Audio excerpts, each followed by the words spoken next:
I told you the difference between Sound Doctrine Seminar 1 and Sound Doctrine Seminar number 2.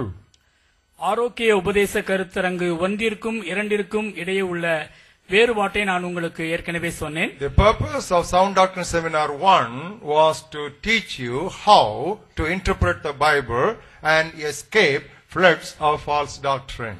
வேதத்தை எப்படி வியாக்கியானிப்பது என்றும் துர் உபதேசங்களுக்கு எப்படி தப்பித்துக் கொள்வது என்றும் மைய நோக்கமாக நாம் முதல் கருத்தரங்கிலே தியானித்தோம். And I told you, as outlined in the pamphlets as well as the prayer cards, the purpose of Sound Doctrine number 2 is to expose the false doctrines of the day and to establish God's people in sound doctrine.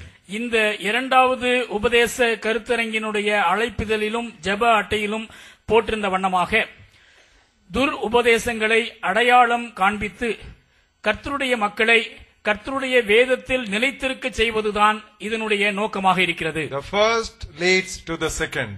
முதலாவது கருத்தரங்கு இரண்டாவதற்கு நேராக வழி நடத்துகிறது. The first seminar was the foundation for the second seminar, which is the first stage of superstructure. முதல் உபதேச கருத்தரங்கு அடித்தளமாகவும் இந்த இரண்டாம் உபதேச கருத்தரங்கு மேற்கட்டிடத்தினுடைய முதல் நிலையாகவும் அமைந்துள்ளது. When you pass out from first standard to second standard, you can't afford to forget what you studied in the first standard, even though you may not restudy what you studied in the first standard. முதல் வகுப்பிலிருந்து இரண்டாம் வகுப்பிற்கு தேர்ச்சி பெற்று செல்லும் பொழுது முதல் வகுப்பில் படித்த எல்லாவற்றையும் மறந்துவிட வேண்டும் என்பது அர்த்தமல்ல.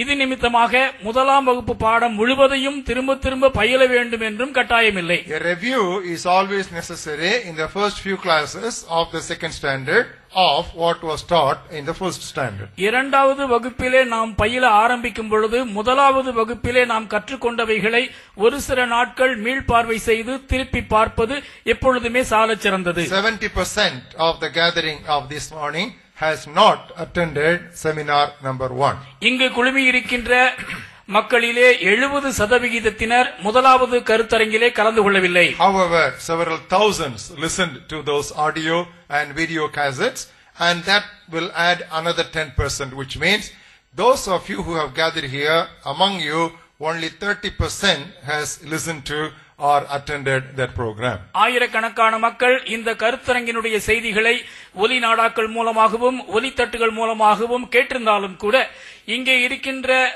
இன்னும் கூடுதல் 10% இந்த வாய்ப்பினை பெறவில்லை என்றுதான் சொல்ல வேண்டும். Which means a majority of this gathering has not been acquainted with what was taught 10 years ago. சுருங்க சொல்ல வேண்டுமானால் 10 ஆண்டுகளுக்கு முன்னதாக முதலாவது கருத்தரங்கிலே கற்பிக்கப்பட்ட காரியங்களை இங்கு குழுமியிருக்கின்ற பெரும்பான்மையோர் முழுமையாக கேட்கவில்லை. As also the usual habit of the disciples of Jesus, we tend to forget too many things too soon. ஆதி அப்போஸ்தலர்கள் சீஷர்கள் கொண்டிருந்த வழக்கத்தின்படியே நாம் கூட கற்றுக்கொண்டவைகளிலே அநேகவற்றை மறக்கும் பழக்கமுடையவர்களாய் இருக்கின்றோம். So I have proposed to do this session for a quick review of what we studied during that 5-day seminar in 1997. ஆகவே 1997 ஆண்டிலே நடைபெற்ற அந்த 5 நாள் கருத்தரங்கினுடைய சுருக்கத்தினை இந்த பாட பிரிவு வேளையிலே உங்களோடு சுருங்க நான் பகிர்ந்து கொள்ள விரும்புகிறேன். Because that will lay a kind of a foundation code for what I decide to build up during this program. இந்த நிகழ்ச்சியிலே நான் கட்டி எழுப்ப விரும்புகின்றதான கட்டிடத்திற்கு அடித்தளமாக இந்த ஒரு மீள்பார்வை அமையும் என்று நான் நம்புகின்றேன். Even though you might have attended that program, taking down notes of this quick review will help you to have a capsule that to just recap it for any quick reference. ஒருவேளை நீங்கள் முதல் கருத்தரங்கிலே கலந்து கொண்டவர்களாய் இருந்தாலும் கூட நான் இப்பொழுது சொல்லுகின்றதான காரியங்களை விரைவாக சுருக்கமாக குறிப்பெடுத்துக் கொண்டு வருவீர்களேயானால் இவைகளை மீண்டுமாக நினைவிற்கு கொண்டு வருவதற்கு அது சத்துள்ள ஒரு மாத்திரையாக அமையும். The first talk I delivered during that seminar was what is the Bible. அந்த கருத்தரங்கிலே நான் முதலாவது வழங்கிய செய்தி தலைப்பு வேதம் என்பது என்ன. And I picked out 12 names for the Bible from the Bible itself. வேதத்தை பற்றி வேதத்திலேயே குறிப்பிடப்பட்டுள்ள 12 வசன குறிப்புகளை நான் உங்களுக்கு பட்டியலிட்டேன். Each name specified one particular character of the word of God. தேவனுடைய வார்த்தையின் குறிப்பிட்ட ஒரு சிறப்பம்சத்தை ஒவ்வொரு பெயரும் விளக்குகிறது என்பதை நான் உங்களுக்கு விளக்கினேன். For example, one of the names we studied was the Bible is the word of prophecy. ஒரு பெயர் விதமாய் நாம் தியானித்தது வேதம் தீர்க்கதரிசன வார்த்தை என்பதாகும். For that we looked at 2 Peter first chapter verses 20 and 21. இதற்காக 2 பேதுரு முதலாவது அத்தியாயம் 20-21 வசனங்களை நாம் தியானித்தோம். No prophecy of scripture is of any private interpretation, for prophecy never came by the will of man, but holy men of God spoke as they were moved by the Holy Spirit. வேதத்தில் உள்ள எந்த தீர்க்கதரிசனமும் சுய தோற்றமான பொருளை உடையதாய் இராதென்று நீங்கள் முந்தி அறிய வேண்டியது. தீர்க்கதரிசனமானது ஒரு காலத்திலும் மனிதருடைய சித்தத்தினாலே உண்டாகவில்லை. தேவனுடைய பரிசுத்த மனிதர்கள் பரிசுத்த ஆவியினாலே ஏவப்பட்டு பேசினார்கள். So when we refer to the Bible as the word of prophecy, what we emphasize is that the Bible is authored by the Holy Ghost. திருவசனம் தீர்க்கதரிசன வார்த்தை என்று இந்த வசனத்தை அடிப்படையாய் கொண்டு நாம் வியாக்கியானித்த பொழுது என்ன சொன்னோம் என்றால் இந்த பரிசுத்த வேதம் பரிசுத்த ஆவியினாலே எழுதப்பட்டது. And another example was we call the Bible the word of truth. இன்னொரு எடுத்துக்காட்டு வேதம் சத்திய வசனம் என்று அழைக்கப்படுகிறது. If you turn with me to 2 Corinthians 6th chapter, we have that name in the 7th verse. 2 கொரிந்தியர் 6:7க்கு நீங்கள் திருப்பிவீர்களேயானால் அந்த வசன குறிப்பு காணப்படுகிறது. 2 Corinthians 6th chapter 7th verse. 2 கொரிந்தியர் 6:7. It speaks about by the word of truth and by the power of God. திவ்ய பலத்திலும் சத்திய வசனத்திலும். Which means when you say it is the word of truth, it is a message that exposes the lies of the devil. இப்படி சத்திய வசனம் என்று திருமறையை நாம் குறிப்பிடும் பொழுது சாத்தானுடைய பொய்களை அப்பட்டமாய் வெளிக்காட்டுகிறதாக திருவசனம் விளங்குகின்றது. Another name we found was in Hebrews 5th chapter 13th verse, the word of righteousness.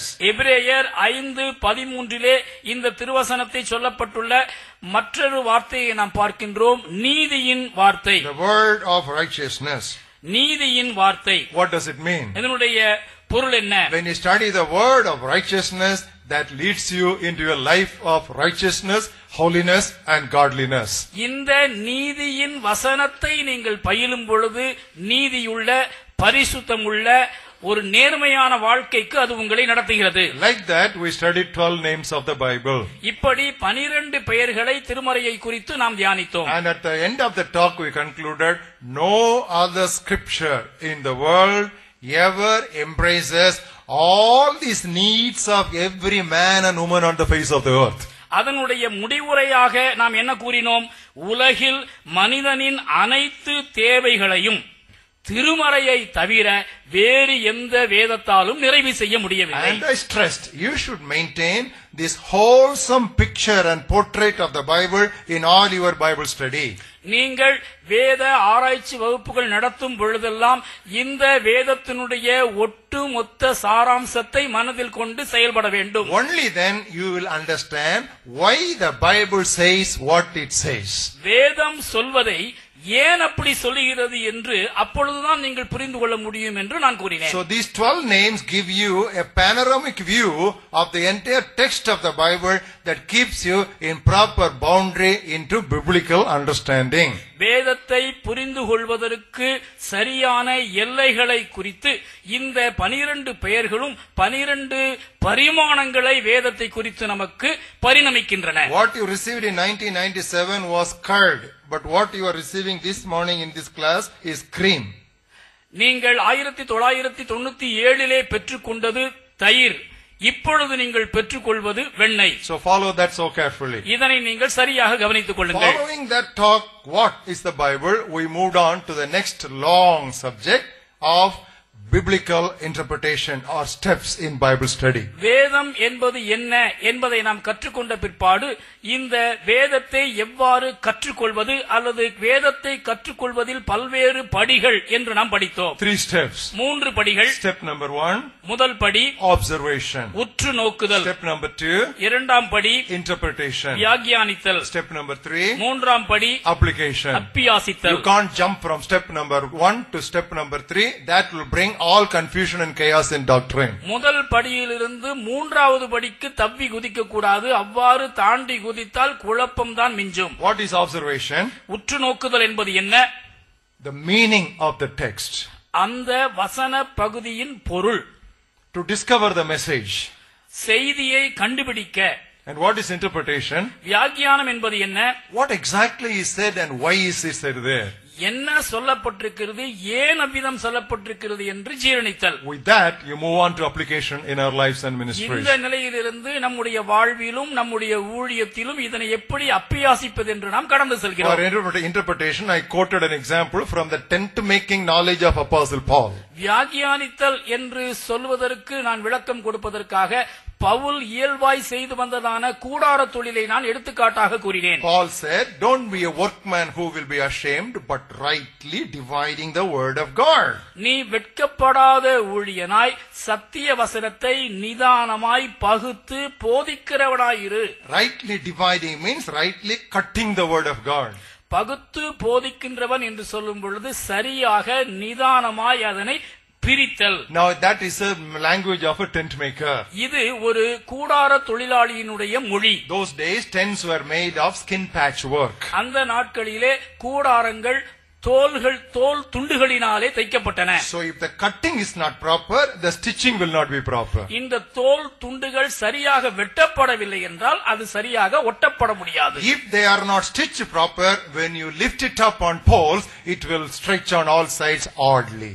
அவைகள் சரியாக ஒட்டி தைக்கப்படவில்லை என்றால் அந்த கூடாரம் தூக்கி நிறுத்தப்படும் பொழுது அங்கே அலங்கோலமாக முன்னுக்கு பின் முரணாக காணப்படும். And people who see, they will look at the face of the tent maker, that workman will be ashamed. இப்படி இந்த கூடாரத்தை செய்தது யார் என்று அந்த கூடார தொழிலாளியை பார்த்து மக்கள் ஒரு பார்வை விடும் பொழுது அவன் நிமிர்ந்து நிற்க முடியாமல் தலைகுனிவான். That's why the Bible says, in order that you may not be a workman who will be ashamed. ஆகையால் தான் பவுல் சொல்கிறார், நீ வெட்கப்படாத வேலைக்காரனாய் இருக்கும்படியாக. So the way we are handling and interpreting and proclaiming and teaching the Bible today will make us either stand in boldness or hang our heads in shame on the day of reckoning. அந்த நாளிலே வேதத்தை நாம் பகுத்த விதமும் நிதானித்த விதமும் போதித்த விதமும் நம்மை தலைகுனிய செய்யாமல் தலை நிமிர்ந்து நிற்கக்கூடிய விதத்திலே நிறுத்த வேண்டும் என்று இதனை சொல்கிறார். That middle step in Bible study, which is the second step, that is interpretation, that is also a difficult step. இந்த வேதத்தை படிக்கின்றதான மூன்று படிகளிலே இடைப்படியாகிய வியாக்கியானித்தல் என்கிறதான படி மிக முக்கியமானது. Because the Bible is an ancient book. It's not just an old book. It is an ancient book. ஏனென்றால் வேதம் ஒரு பழமையான புத்தகம் மட்டுமல்ல, அது ஒரு தொன்மையான புத்தகமும் கூட. The first 5 books of the Old Testament, which are normally technically called as Pentateuch, were written 1400 years before Christ, BC. இந்த வேத புத்தகத்தினுடைய முதல் 5 புத்தகங்களாகிய பஞ்சாகமம் என்று அழைக்கப்படுகின்றதான நூல்கள் கிறிஸ்துவுக்கு முன் 1400 ஆண்டுகளுக்கு முன் எழுதப்பட்டவை. And the last books of the Bible were written 70 years after Christ. இந்த வேத புத்தகத்தினுடைய கடைசி புத்தகங்களுக்கு வரும் பொழுது அவைகள் எழுதப்பட்ட காலம் கிறிஸ்துவுக்கு பின் 70 ஆண்டுகளாகும். So for us, some of the books of the Bible were written 3500 years ago, and some of the books were written 1700 years ago or 1900 years ago. நம்மை பொறுத்தமட்டிலே வேதத்தின் சில புத்தகங்கள் 3500 ஆண்டுகளுக்கு முன்னதாக, சில புத்தகங்கள் 1900 ஆண்டுகளுக்கு முன்னதாக எழுதப்பட்டவையாகும். Which means there is a time gap of over 3000 years, 3 millennia. அப்படியானால் இதற்கு இடையே 3000 ஆண்டுகள், அதாவது 3000 ஆண்டுகள் இடைவெளி உள்ளது. Which we call technically in Bible study as chronological gap. இதனை தொழில்நுட்ப ரீதியிலே கால இடைவெளி என்று நாம் சொல்லுகின்றோம். There is not only chronological gap. இந்த கால இடைவெளி மட்டுமல்ல, There is also geographical gap. ஒரு பூகோள இடைவெளியும் கூட வேதத்திலே உண்டு. Not only geographical gap. இந்த பூகோள இடைவெளி மட்டுமல்ல, which means it was not written in the west, it was not written in the east, it was written in the Middle East culture. மேலை நாட்டு கலாச்சாரத்திலும் அல்ல, கீழை நாட்டு கலாச்சாரத்திலும் அல்ல, மத்திய தரைக்கடல் நாடுகளின் கலாச்சாரத்திலே அது எழுதப்பட்டது. In one country when you drive a car you keep left, in another country when you drive the car you keep right. ஒரு நாட்டிலே நீங்கள் வாகனத்தை ஓட்டும் பொழுது இடதுகை பக்கமாக ஓட்டுகின்றீர்கள், மற்றொரு நாட்டிலே வாகனத்தை ஓட்டும் பொழுது வலதுகை பக்கமாக ஓட்டுகின்றீர்கள். So there is not only geographical gap, there is also cultural gap. ஆக பூகோள இடைவெளி மட்டுமல்ல, கலாச்சார இடைவெளியும் கூட இருக்கத்தான் And there செய்கிறது. is also language gap. அதை போல மொழி இடைவெளியும் இருக்கின்றது. Malayali culture is not the same as the Tamil culture. மலையாள கலாச்சாரம் தமிழ் கலாச்சாரத்திற்கு ஒத்ததல்ல. Tamil people think their culture is the supreme and supermost culture, and Malayalis think the other way about. தமிழர் தங்கள் பண்பாடுதான் தலை சிறந்த பண்பாடு என்று நினைக்கின்றார்கள், ஆனால் மலையாளத்தினர் தங்களுடைய கலாச்சாரம் தான் உயர்ந்தது என்று அவர்கள் So எண்ணுகின்றார்கள். we are studying Hebrew culture from this Eastern culture. நாம் எபிரேய கலாச்சாரத்தை பார்க்கின்றோம், அதே சமயத்திலே கிழக்கு நாட்டு கலாச்சாரத்தையும் பார்க்கின்றோம். So which means there are so many gaps, and I taught you 6 gaps in all detail. இவ்விதமாக பல்வேறு இடைவெளிகளை குறித்து நாம் பயிலும் பொழுது 6 முக்கிய இடைவெளிகளை நான் உங்களுக்கு பட்டியலிட்டேன். And one gap I exemplified very much. ஒரு இடைவெளியை குறித்து நான் சற்று விஸ்தாரமாகவே பேசினேன். Cultural gap. அது கலாச்சார இடைவெளி. I quoted you a very interesting example. ஒரு முக்கியமான உதாரணத்தை உங்களுக்கு நான் சொன்னது எனக்கு நினைவிருக்கிறது. Paul wrote to the Philippian believers. பிலிப்பிய விசுவாசிகளுக்கு Pavul எழுதுகின்றார். What did he tell them? அவர்களுக்கு அவர் என்ன கூறுகின்றார்? Our citizenship is in heaven. நம்முடைய குடியிருப்பு பரலோகத்தில் இருக்கிறது. Why did he write that? அங்கே அவர் அதை ஏன் அவ்வாறு எழுதினார்? Because those people did not have a citizenship. ஏனென்றால் அவர்களுக்கு குடியுரிமை இல்லை. They were in the Roman colony, but they did not have the voting rights. ரோம குடியிருப்பிலே அவர்கள் குடியிருந்தாலும் அவர்களுக்கு குடியிருப்பு உரிமை வழங்கப்படவில்லை. So they did not have any voting rights. அவர்களுக்கு வாக்களிக்கும் உரிமை இல்லை. And they were like pilgrims and sojourners on this earth. அவர்கள் எல்லாம் நாடோடிகளைப் போல இந்த பூமியிலே ஒரு யாத்ரீகர்களைப் போல பயணித்தார்கள். It is like Sri Lankans in Tamil or Sri Lankans in Europe. ஒருவேளை நாம் சொல்வோமேயானால் தமிழகத்திலே இருக்கக்கூடிய இலங்கை அகதிகளைப் போல அல்லது இலங்கையிலே இருக்கின்றதான தமிழ் அகதிகளைப் போல அவர்கள் They காணப்பட்டார்கள். don't have citizenship. அவர்களுக்கு குடியுரிமை கிடையாது. Don't worry. கவலைப்படாதீர்கள். Our citizenship is in heaven. நம்முடைய குடியிருப்பு பரலோகத்தில் That இருக்கிறது. doesn't mean he was trying to raise fires of anti-patriotism. இப்படி சொல்வதனாலே அங்கே இருக்கின்றதான நாட்டு மக்களுக்கு எதிரான ஒரு நாட்டுப்பற்றி அவர்களிடத்திலே அவர் தூண்டிவிடவில்லை. And that is how Jehovah Witnesses understood it. அப்படித்தான் யெகோவா சாட்சிக்காரர்கள் அதை விளங்கிக் கொண்டார்கள். So a group of Jehovah Witnesses in the far east and in the northeast of this country refused to salute the national flag, saying, our citizenship is not in India, our citizenship is in heaven. நம்முடைய குடியிருப்பு இந்த புவிக்கு அடுத்ததல்ல, நம்முடைய குடியிருப்பு பரலோகத்தில் இருக்கிறது என்று சொல்லி இந்த வசன பகுதியை தவறாக விளங்கிக் கொண்டதான நம்முடைய நாட்டின் தூரக்கிழக்கு நாடுகளிலே இருந்ததான யெகோவா சாட்சிக்காரர்கள் சொல்லி நம்முடைய தாய் நாட்டின் கொடிக்கு வணக்கம் தெரிவிக்க மறுத்தார்கள். And it became a big dispute in the parliament. பாராளுமன்றத்தில் இது மிகப்பெரிய சர்ச்சையாக உருவெடுத்தது. That is why some of the political leaders said, ask Christians to get out of India. அதனை மையமாக வைத்துதான் இந்த கிறிஸ்தவர்களை எல்லாம் இந்தியாவை விட்டு வெளியேற்றுங்கள் என்று சில அரசியல் தலைவர்கள் முழங்கினார்கள். Then some of the sound-minded pastors and bishops of India, they gathered together and presented a petition to the President of India to say, Jehovah Witnesses, they are not Christians. They don't teach the Bible that we have. We always salute the flag. We believe and we respect the Indian citizenship. அப்பொழுது தெளிந்த புத்தியுள்ள சில போதகர்களும் ஆயர்களும் பேராயர்களும் ஒருமித்து கூடி ஒரு முடங்கல் ஒன்றினை தீட்டி இந்தியாவினுடைய ஜனாதிபதிக்கு எழுதினார்கள். யெகோவா சாட்சிக்காரர்கள் வேதத்தை வேதமாக போதிப்பதில்லை, அவர்கள் முறைப்படி கிறிஸ்தவர்களாக நடப்பதில்லை, ஆனால் நாங்கள் இந்திய கொடிக்கு தலை வணங்குகின்றோம், இந்திய நாட்டின் பிரஜைகளாக இருப்பதிலே பெருமை கொள்கின்றோம் என்று எழுதினார்கள். So cultural sensitivity is very vital in missionary enterprise. நற்செய்தி பணியிலே இந்த கலாச்சாரம் குறித்த உணர்வு மிக மிக முக்கியமானது. As of today, Indian Christianity is highly westernized. இன்றைய சூழலிலே பார்க்கும் பொழுது இந்திய நற்செய்தி பணி மேற்கத்திய கலாச்சாரத்தை ஒட்டியே காணப்படுகிறது. Apostle Paul declothed the gospel from its Jewish clothing. அப்போஸ்தலனாகிய பவுல் சுவிசேஷத்தின் மேல் இருந்ததான எபிரேய போர்வையை உரிந்தார். Martin Luther declothed the gospel from its Latin clothing.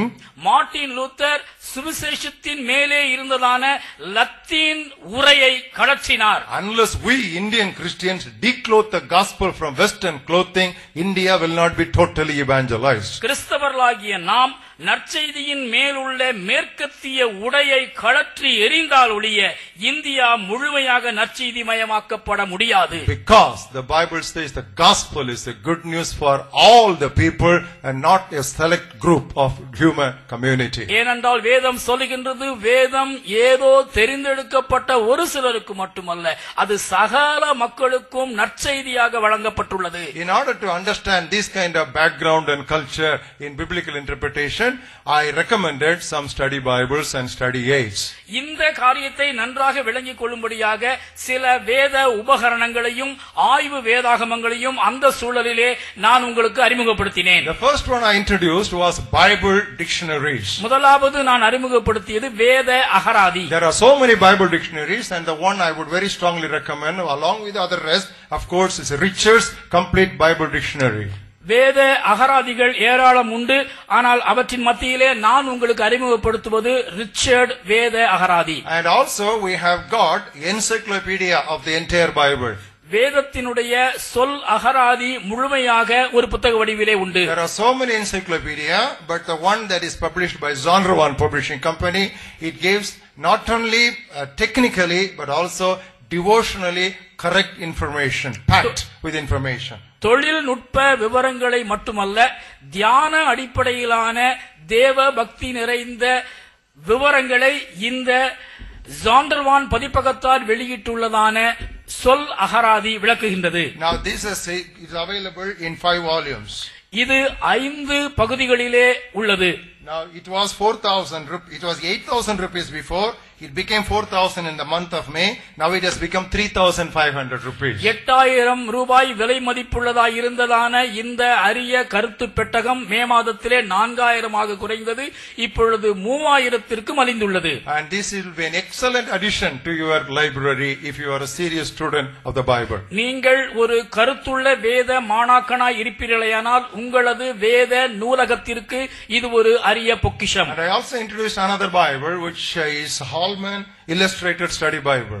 இன்னொரு ஆராய்ச்சி உபகரணத்தை நான் உங்களுக்கு அறிமுகப்படுத்தினேன்.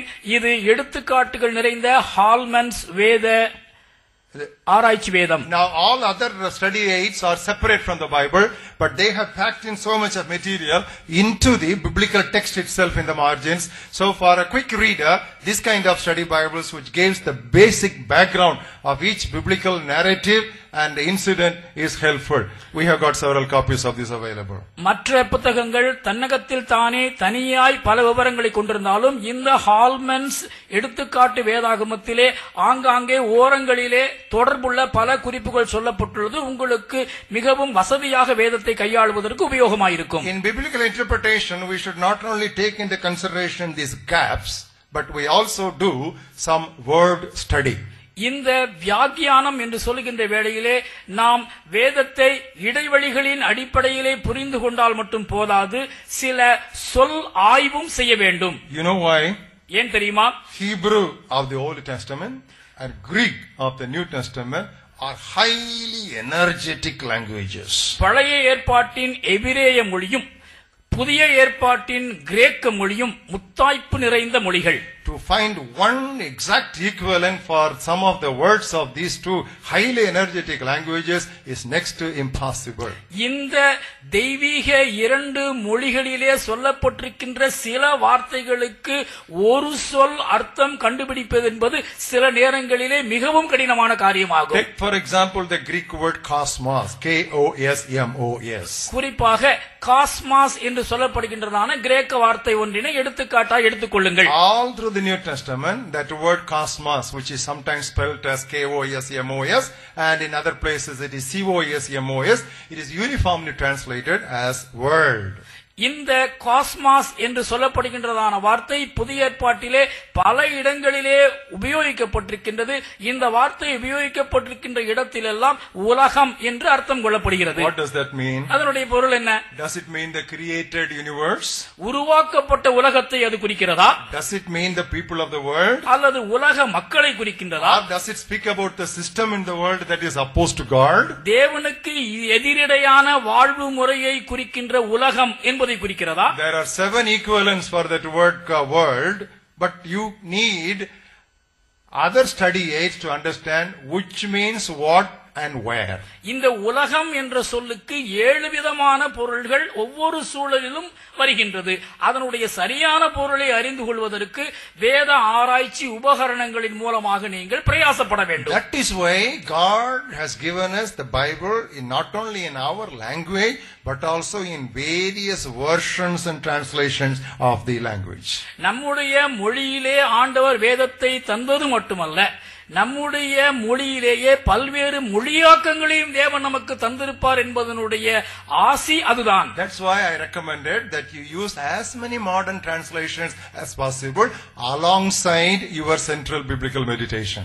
நீங்கள் மையமாய் தியானிக்கின்றதான வேதத்திற்கு ஒத்தாசையாக உதவியாக பல்வேறு மொழியாக்கங்களை மொழிபெயர்ப்புகளை நீங்கள் வைத்துக் கொள்ளுங்கள். For example, we have got Amplified Bible. விரிவாக்கப்பட்ட வேதம் ஒன்று நம்மிடத்திலே உண்டு. Nothing is added to the Bible, but what is not understood is brought out in this Amplified Bible. இந்த வேதத்திலே எதுவும் கூட்டப்படவில்லை, ஆனால் பழைய மொழிபெயர்ப்பிலே விளங்கப்படாத சொற்களுக்கு விளக்கங்கள் தருகின்றதான வார்த்தைகள் கையாளப்பட்டுள்ளன. I use Amplified Bible very regularly for almost 30 years, and that gives me, because I did not go to seminaries to study Hebrew or Greek.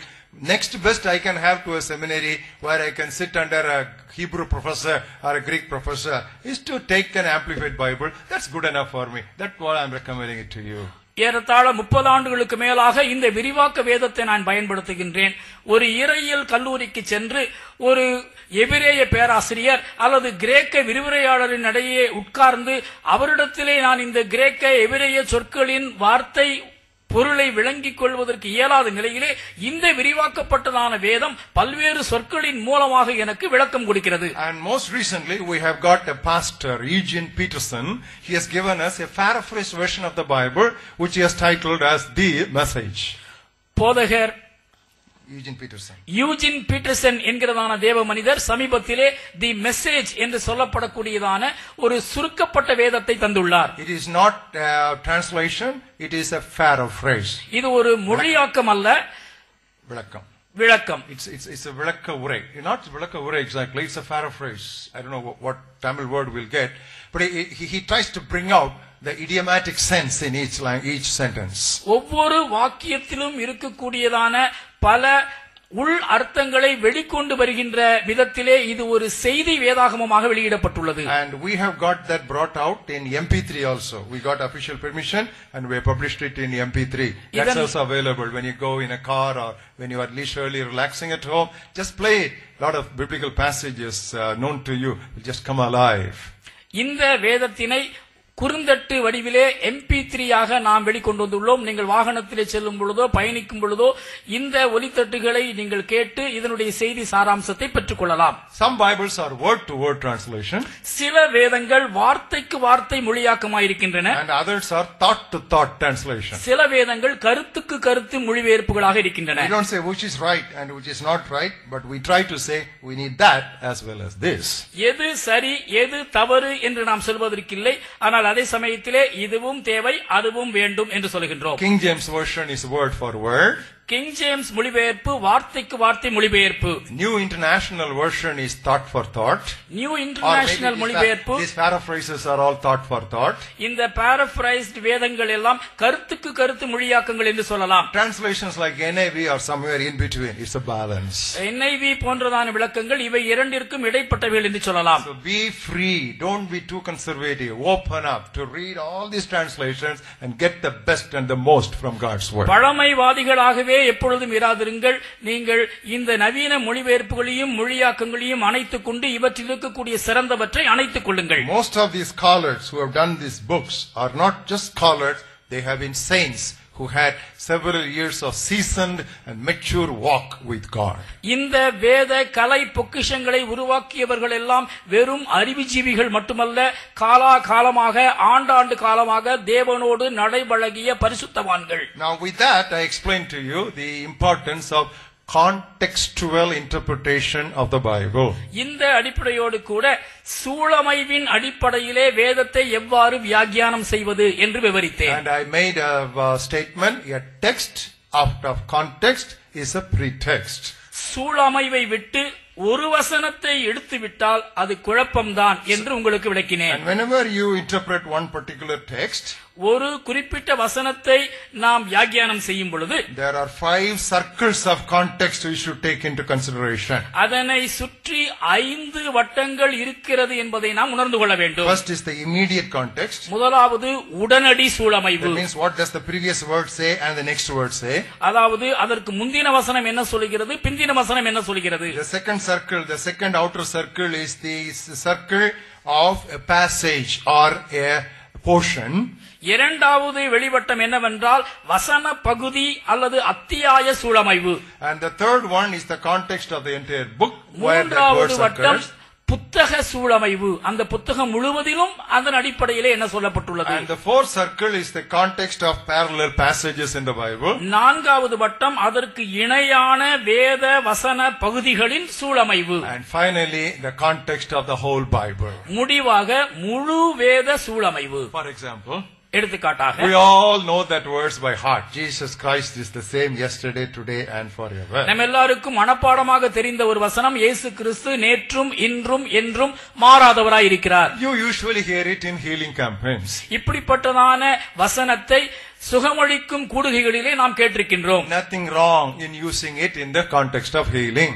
இந்த சுகமளிக்கும் சூழமைவிலே இந்த வசனத்தை உபயோகிப்பது தவறில்லை. But that is not in the contextual interpretation of the Bible. ஆனால் அந்த சூழமைவிலே அந்த வசனம் சொல்லப்படவில்லை. The context of the text was something different. அந்த வசனம் சொல்லப்பட்டதான சூழமைவு வேறு. Turn with me to Hebrews 13th chapter. எபிரேயர் 13ஆம் அத்தியாயம் எடுத்துக்கொள்ளுங்கள். 8வது வசனம். It says Jesus Christ is the same yesterday, today and forever. இயேசு கிறிஸ்து நேற்றும் இன்றும் என்றும் மாறாதவராய் இருக்கிறார். Therefore, ஆகையால் don't be carried away with various and strange doctrines. பலவிதமான அந்நிய போதனைகளால் அலையுண்டு திரியாதிருங்கள். So that word Jesus Christ is the same is relating to doctrinal content. இயேசு கிறிஸ்து நேற்றும் இன்றும் என்றும் மாறாதவர் என்பது உபதேச சூழமைவிலே சொல்லப்பட்ட வசனமாகும். Don't be going after novel doctrines and strange doctrine. Jesus Christ is the same. Stay put in that solid original doctrine.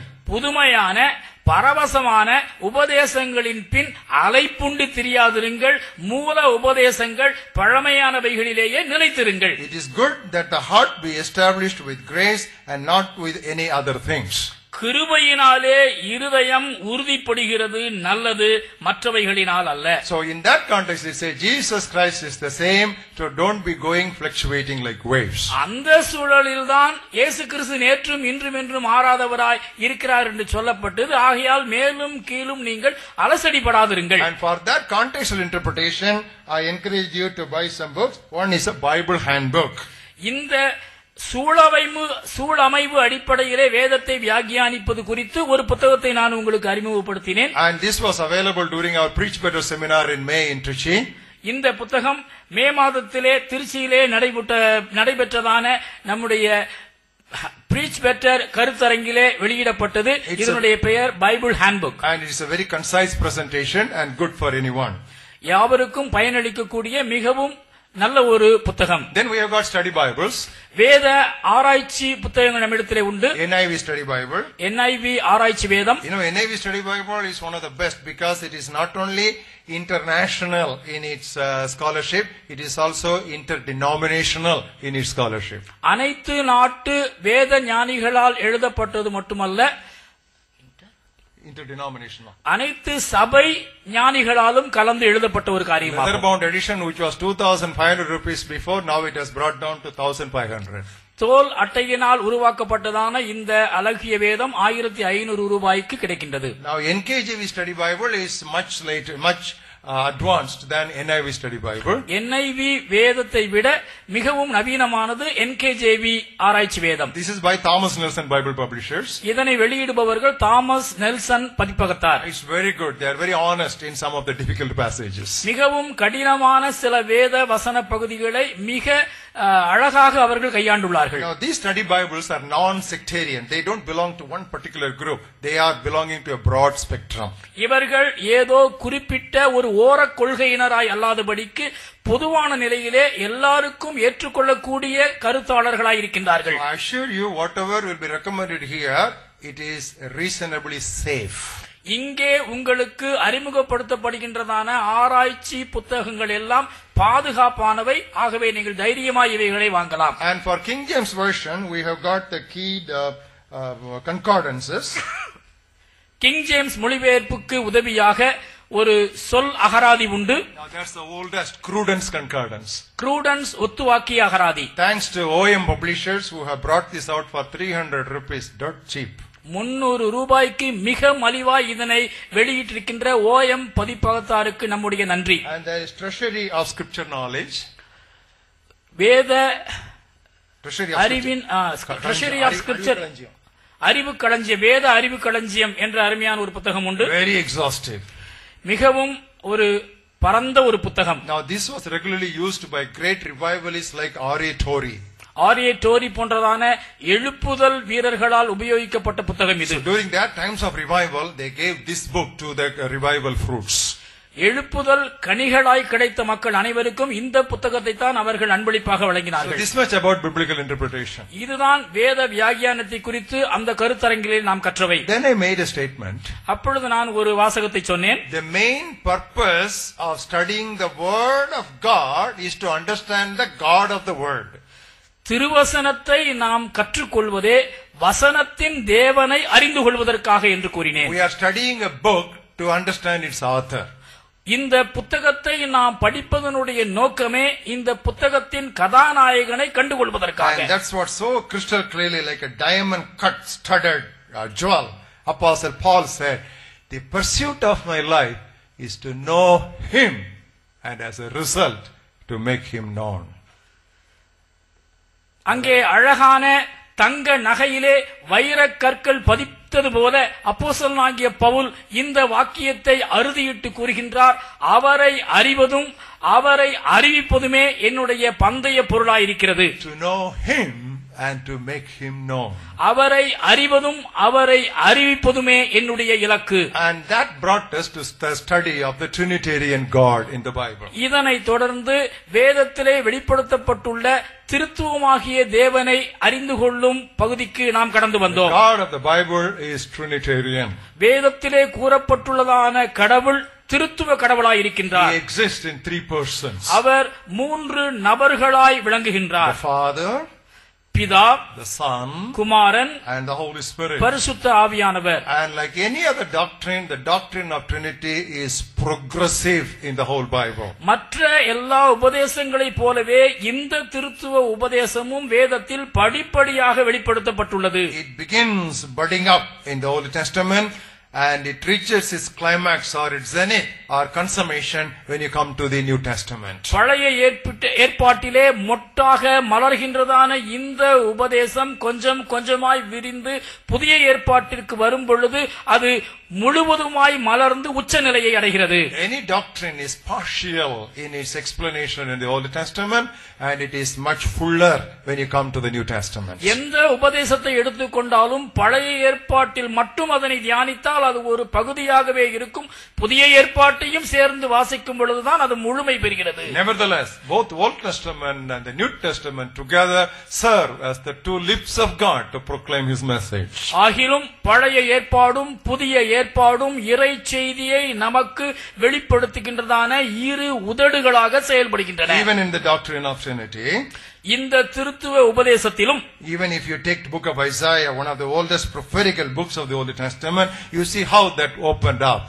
ஏசாயா என்கிறதான பழைய ஏற்பாட்டின் மிக பழமையான தீர்க்க தரிசன புத்தகத்தை நீங்கள் எடுப்பீர்களேயானால் இந்த திருத்துவ உபதேசம் எவ்வாறு மலர்கின்றது என்பதை நீங்கள் காணலாம். 48th chapter and 16th verse. 48வது அத்தியாயம் 16வது வசனம். Come near to me, hear this, I have spoken this, not spoken in secret from the beginning, for the time that it was, I was there.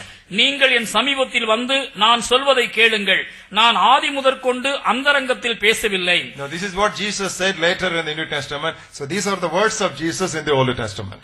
இந்த வசனங்களைத்தான் மேற்கோள் காட்டி புதிய ஏற்பாட்டிலே இயேசு கிறிஸ்து சொன்னார். He said, come to me, and that's what he says in the Old Testament prophecy. என்னிடத்தில் வாருங்கள் என்று இந்த பழைய ஏற்பாட்டு தீர்க்க தரிசனத்தை தான் இயேசு கிறிஸ்து புதிய ஏற்பாட்டிலே சொன்னார். And what does he say? அங்கே அவர் என்ன சொல்லுகின்றார்? Now the Lord God, இப்பொழுதோ கர்த்தராகிய ஆண்டவரும், that is the Father, அதுதான் பிதாவாகிய தேவன் and his Spirit, அவருடைய ஆவியும் they have sent me. என்னை அனுப்புகிறார். This is so beautifully that picture has come out there. இந்த திருத்துவ படம் என்ன அழகாக இங்கே சித்தரிக்கப்பட்டிருக்கிறது என்பதை கவனியுங்கள். Jesus said, God the Father and God the Spirit have sent me. கர்த்தராகிய ஆண்டவரும் கர்த்தராகிய ஆவியானவரும் என்னை அனுப்பி இருக்கின்றார்கள். So now you listen to me, because I have not come on my own, I have come under divine authority. நான் என்னுடைய சுயமாய் வரவில்லை, ஆகையால் நான் சொல்வதை கேளுங்கள், நான் தெய்வீக அதிகாரத்தோடு வந்திருக்கின்றேன். So beautifully this doctrine opens up in the Old Testament. இந்த வசனம், இந்த உபதேசம் புதிய ஏற்பாட்டிலே மிக அழகாக மலர்கின்றது. And the practical demonstration we see in the New Testament. இந்த புதிய ஏற்பாட்டிலே நாம் செயல் விளக்கத்தோடு இது மலர்கிறதை பார்க்கின்றோம். Jesus comes out of the rivers of Jordan. யோர்தான் நதியிலிருந்து இயேசு கிறிஸ்து வெளியே வருகிறார். That is the second person of Trinity. அது திருத்துவத்தின் இரண்டாம் நபரை குறிக்கிறது. A dove from heaven, the Holy Spirit comes and descends upon him. That's the third person of Trinity. விண்ணகத்திலிருந்து ஒரு புறா கீழே இறங்கி வந்து இயேசுவானவர் மீது அமருகின்றது. அது திருத்துவத்தின் மூன்றாவது நபராகிய பரிசுத்த ஆவியானவரை குறிக்கிறது. Then comes the voice of the Father, the first person of Trinity. Behold my Son, in whom I am well pleased. அப்பொழுது வானத்திலிருந்து ஒரு சப்தம் உண்டாகின்றது. அது திருத்துவத்தின் முதல் நபராகிய பிதாவின் சப்தம். இவர் என்னுடைய நேசகுமாரன். The Son's obedience, மகனுடைய கீழ்ப்படிதல், the Spirit's descent, ஆவியானவருடைய இறங்குதல், and the Father's voice. பிதாவினுடைய சப்தம். So like that you walk through the Gospels and the Acts, you find the imprint of the Trinitarian God so beautifully pressed. சுவிசேஷங்களின் ஊடேயும் அப்போஸ்தலர் நடவடிக்கைகளின் ஊடேயும் பயணித்து வாருங்கள். ஆங்காங்கே நீங்கள் இந்த திருத்துவத்தினுடைய வரைபடங்களை அழகாக பார்க்கலாம். When talking about the ministry in the church, திருச்சபையின் ஊழியத்தை குறித்து சொல்லும் பொழுது 12th chapter of 1 Corinthians, 1 கொரிந்தியர் 12வது அத்தியாயத்திலே, these are all key passages. You should know it by heart. Maybe tonight if I wake you up at 12 o'clock, you should be able to recite it like reciting a multiplication table. இன்று இரவு 12 மணிக்கு உங்களை நான் எழுப்பி கேட்டாலும் கூட சொல்லக்கூடிய விதத்திலே நீங்கள் இவைகளெல்லாம் மனதிலே மனப்பாடமாய் பதித்திருக்க வேண்டியதான முக்கியமான திறவுகோல் பகுதிகளாகும். 1 Corinthians 12th chapter, 1 கொரிந்தியர் 12வது அத்தியாயம், reading from 4 to 6. 4 முதல் 6 வசனங்கள். There are diversities of gifts, but the same Spirit. வரங்களிலே வித்தியாசங்கள் உண்டு, ஆவியானவர் ஒருவரே. This is referring to the work of God the Holy Spirit, the third person. இது திருத்துவத்தின் மூன்றாவது நபராகிய ஆவியானவரை குறிக்கிறது. Verse 5. 5ஆம் வசனம். There are differences of ministries, but the same Lord. ஊழியங்களிலேயும் வித்தியாசங்கள் உண்டு, கர்த்தர் ஒருவரே. This refers to Jesus Christ, the second person of Trinity. இது திருத்துவத்தினுடைய இரண்டாம் நபராகிய இயேசு கிறிஸ்துவை குறிக்கிறது. Number verse 6. 6வது வசனம். There are diversities of activities, but it's the same God who works in all. He speaks about the Father, the first person of Trinity. கிரியைகளிலேயும் வித்தியாசங்கள் உண்டு, எல்லாருக்குள்ளும் எல்லாவற்றையும் நடப்பிக்கிற தேவன் ஒருவரே. இது திருத்துவத்தினுடைய முதல் நபராகிய பிதாவை குறிக்கிறது. Gifts are by the Spirit. வரங்கள் தேவனுடைய ஆவியினாலே உண்டாகின்றன. Activities are by God the Father. ஊழியங்கள், activities, செயல்பாடுகள் பிதாவாகிய தேவனாலே உண்டாகின்றன. And ministries by the Lord Jesus Christ. ஊழியங்கள் கர்த்தராலே உண்டாகின்றன. You know, this threefold cord, if we keep together, it will not easily be broken. இவ்விதமான முப்புரி நூல் அறாது. Now, unless you keep all these three in proper tact, you will get into all kinds of distractions. இந்த முப்புரி நூலின் முடிச்சுகளை சரியாக நீங்கள் காக்காவிட்டால் சகலவிதமான குழப்பங்களும் குளறுபடிகளும் உண்டாகும். And I gave 3 concise and precise statements to explain Trinity. ரத்தின சுருக்கமான 3 வாக்கியங்களை திருத்துவத்தை குறித்து நான் உங்களுக்கு அப்பொழுது குறிப்பிட்டேன். Number 1. 1. God is 3 persons. தேவன் 3 நபர்களாய் இருக்கிறார். Once again. மீண்டுமாய் சொல்கிறேன். God is 3 persons. தேவன் 3 நபர்களாய் இருக்கிறார். The Father is not the Son. பிதா குமாரன் அல்ல. The Son is not the Holy Spirit. குமாரன் ஆவி அல்ல. The Holy Spirit is not the Father. பரிசுத்த ஆவி பிதாவும் அல்ல. I was attending a Christmas service during this week. இந்த வாரத்திலே கிறிஸ்துமஸ் ஆராதனை ஒன்றிலே நான் கலந்து கொண்டேன். And the song leader as well as the preacher, they were making a blunder in this area. அந்த ஆராதனையிலே பாடல் நடத்தியவரும் சரி போதகரும் சரி மிகப்பெரிய பிழையை அவர்கள் செய்தார்கள். He said, Father, what love you came and gave your blood for us. பிதாவே நீர் எத்தனை அன்பானவர், நீர் கீழே இறங்கி எங்களுக்காக உம்முடைய ரத்தத்தை கொடுத்தீரே என்று They சொன்னார்கள். kept on saying, Father, you came down. Father never came down. Father sent his son only. பிதாவே நீர் இறங்கி வந்தீர் என்று சொல்லி திரும்ப திரும்ப அவர் சொன்னார்கள். ஆனால் நன்றாக விளங்கிக் கொள்ளுங்கள், பிதா கீழே இறங்கி வரவே இல்லை. Such blunders are so common that it has become normal. We have accepted. இப்படிப்பட்டதான பிழைகள் எல்லாம் சாதாரணமாக காணப்படுகின்றன. இவைகளை நாமும் கூட கண்மூடித்தனமாய் ஒத்துக்கொண்டுள்ளோம். Father did not come. Father is where he should be. He sent his son.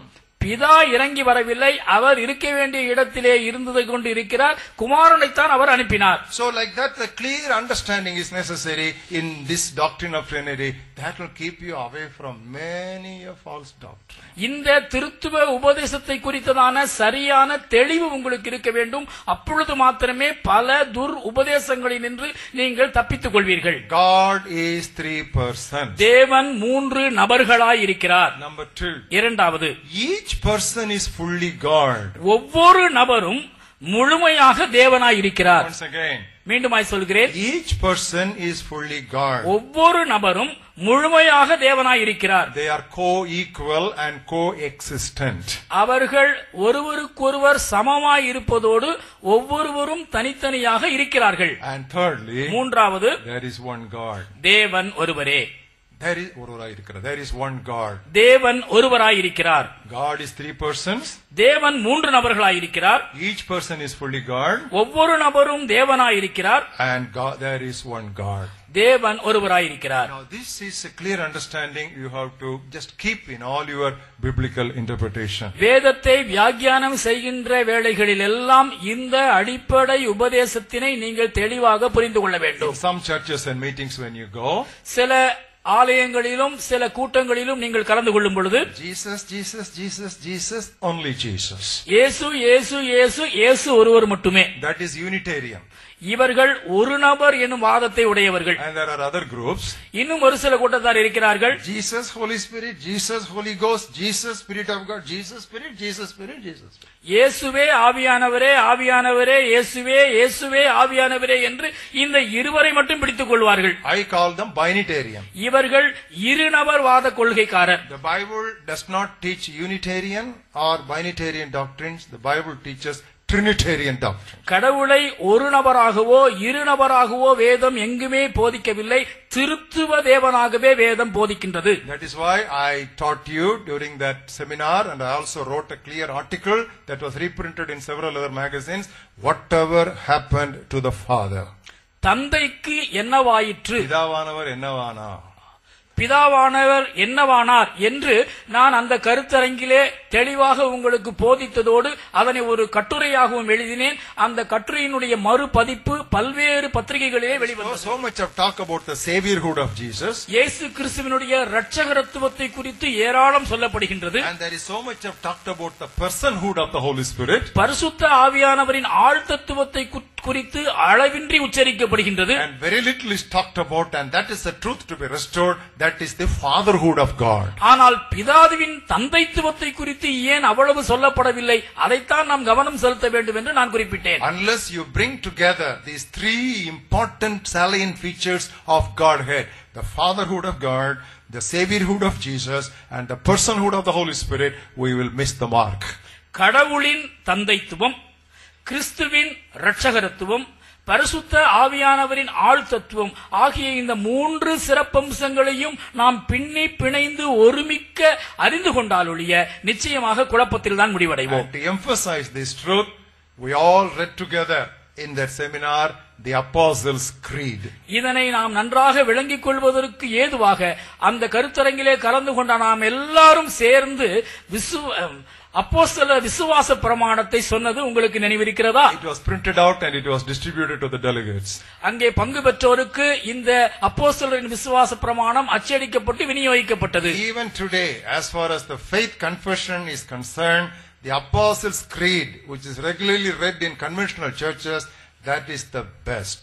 பாரம்பரிய சபைகளிலே ஆலய ஆராதனைகளிலே சொல்லப்படுகின்றதான இந்த அப்போஸ்தலரின் விசுவாச பிரமாணம் தான் நம்முடைய நம்பிக்கைக்கு மிக பாதுகாப்பான ஒரு விசுவாச அறிக்கையாக இருக்கிறது. Because we are reactionary in the spiritual circles, we don't want to do what the conservative traditional people are doing. We have thrown the baby along with the bathwater. நாம் ஆவிக்குரிய சபை, ஆவிக்குரிய விசுவாசிகள் என்று சொல்லுகின்றதான காரணத்தினாலே பாரம்பரிய சபைகளிலே காணப்படுகின்றதான சில நல்ல காரியங்களையும் கூட அங்கே குளிப்பாட்டின நீரோடு குழந்தையும் தூக்கி வீசுவது போல வீசிவிட்டோம். So it is to our disadvantage that we have thrown away the Apostles' Creed in the new churches. அப்போஸ்தலருடைய விசுவாச பிரமாணத்தை இன்றைய நவீன சபைகளிலே தூக்கி எறிந்திருப்பது எத்தனை விசனமான காரியம். Get back the Apostles' Creed. I tell you, lot of unnecessary stuff from our corridors of modern assemblies will be flushed away. நம்முடைய ஆலய பிரகாரங்களிலே காணப்படுகின்றதான பல அசுத்தங்கள் எல்லாம் இடம் தெரியாமல் காணப்படாமல் போகும்படியாக அப்போஸ்தல விசுவாச பிரமாணத்தை மீண்டும் நம்முடைய திருச்சபைகளிலே நிலைநாட்டுவது மிகச் சிறந்ததாகும். This doctrine of Trinity I taught you mainly from a very classic book on theology by Wayne Grudem, that is systematic theology. Systematic theology என்று சொல்லப்படுகின்றதான இந்த புத்தகத்தை உங்களுக்கு அறிமுகப்படுத்தி இதன் அடிப்படையிலே திருத்துவ உபதேசத்தை விளங்கிக் கொள்வது சிறப்பானது என்று நான் கூறினேன். Now when I did that in 1997, I had one copy, but you had nothing to buy. நான் அந்த கருத்தரங்கிலே இந்த புத்தகத்தை அறிமுகப்படுத்தின பொழுது இந்த புத்தகத்தின் ஒரே ஒரு பிரதி தான் இருந்தது. You could not buy it. அதை உங்களால் வாங்க முடியவில்லை. Because the cost was very prohibitive. ஏனென்றால் அதனுடைய விலை மிக அதிகமாக இருந்தது. Once again, thanks to OM Publishers, they have reprinted this entire theological book in India at just a very reasonable price of 650 rupees. வெறும் 600 ரூபாய்க்கு மிக மலிவான விலையிலே இந்தியாவிலே இந்த கருத்து பெட்டகத்தை அழகாக அச்சடித்து வெளியிட்டிருக்கிறதான ஓஎம் பதிப்பகத்தாருக்கு மீண்டுமாய் நன்றி சொல்கின்றேன். There are so many study Bibles in the world. உலகத்திலே பல ஆராய்ச்சி வேதங்கள் உண்டு. There is only one study Bible which incorporates all the major 27 doctrines into the biblical text. வேத வசனத்திலே காணப்படுகின்றதான 27 முக்கிய உபதேசங்களை தன்னகத்தே கொண்டிருக்கின்றதான ஒரு சிறந்த ஆராய்ச்சி வேதாகமமாக உலகத்தில் உள்ள பல வேதாகமங்களின் மத்தியிலே இப்புத்தகம் காணப்படுகிறது. Disciples Study Bible. Disciples ஆராய்ச்சி வேதம். This is the only doctrinal study Bible available in the whole biblical market. வேதத்தை குறித்து வெளியிடப்பட்டுள்ளதான பல ஆராய்ச்சி வேதங்களிலே சந்தையிலே காணப்படுகின்றதான உபதேச அடிப்படையிலான ஒரே ஆராய்ச்சி வேதம் இதுதான். Doctrine of God. தேவன் என்ற உபதேசம். Doctrine of angels. தேவதூதர் குறித்த உபதேசம். Doctrine of human government. மனித ஆளுகை குறித்த உபதேசம். Doctrine of the church. சபை குறித்த உபதேசம். We should not try to be satisfied with standard 1, standard 2. We should graduate and postgraduate, go for doctorate, and we should also do postdoctoral programs. முதலாம் வகுப்பு, இரண்டாம் வகுப்பு மட்டும் தேறினால் போதாது. நாம் இளங்கலை பட்டதாரிகளாய் மட்டுமல்ல முதுகலை பட்டதாரிகளாய் மாறி முனைவர் பட்டமும் கூட வாங்க வேண்டும். Because the man of God must be thoroughly equipped for every good work. He should not just get a visa to go to heaven. தேவனுடைய மனிதன் எந்த நற்கிரியையும் செய்யத்தக்க ஒரு தேறினவனாக காணப்பட வேண்டும் என்று வசனம் சொல்லுகிறது. ஏதோ பரலோகத்திற்கு செல்வதற்கு தேவையான கடவுச்சீட்டை பெற்றால் மட்டும் போதாது. You need to be thoroughly equipped. That's why all these things are taught to you. நீங்கள் முழுமையாக தேறினவர்களாய் மாற வேண்டும். ஆகையால் தான் இவைகளை எல்லாம் உங்களுக்கு அறிமுகப்படுத்துகின்றோம். You cannot afford to buy a study Bible like that, which is only 1,000 rupees for what it is in United States. It was $45, but they have now reduced the price. You can go for Herbert Lockaert's All the Doctrines of the Bible. 40-50 American dollar மதிப்புள்ள இந்த விலையுயர்ந்த புத்தகம் உங்களுக்கு 1000 ரூபாய்க்கு கிடைக்கின்றது. இந்த 1000 ரூபாய் உங்களுக்கு அதிகமாக தெரியுமானால் இன்னொரு சிறிய புத்தகம் உங்களுக்கு உண்டு. This is All the Doctrines of the Bible by a great saint by name Herbert Lockyer. Herbert Lockyer என்கிறதான தேவனுடைய பரிசுத்தவான் ஒருவர் எழுதின அனைத்து வேத உபதேசங்கள் என்கிற புத்தகம். All the men of the Bible, all the women of the Bible, all the promises of the Bible, all the doctrines of the Bible, all the customs of the Bible, lot of series. In that, all the doctrines of the Bible has been reprinted by OM again. வேதத்தில் உள்ள பல உபதேசங்கள், வேத மனிதர்கள், வேத பெண்மணிகள், வேத பழக்க வழக்கங்கள், வேத பெயர்கள் என்று அநேக காரியங்கள் OM பதிப்பகத்தாரால் இந்த புத்தகத்தில் வடிவமைக்கப்பட்டுள்ளன. There is another key for Bible interpretation after the study of Trinity, that is dispensational differences. இந்த வேதத்தை படிக்கின்ற முறையிலே வருகின்றதான அடுத்த முக்கியமான தலைப்பு யுகங்களின் வேறுபாடு. Eternity past, eternity future, the time in between has been conveniently divided by many Bible scholars of old into 7 dispensations.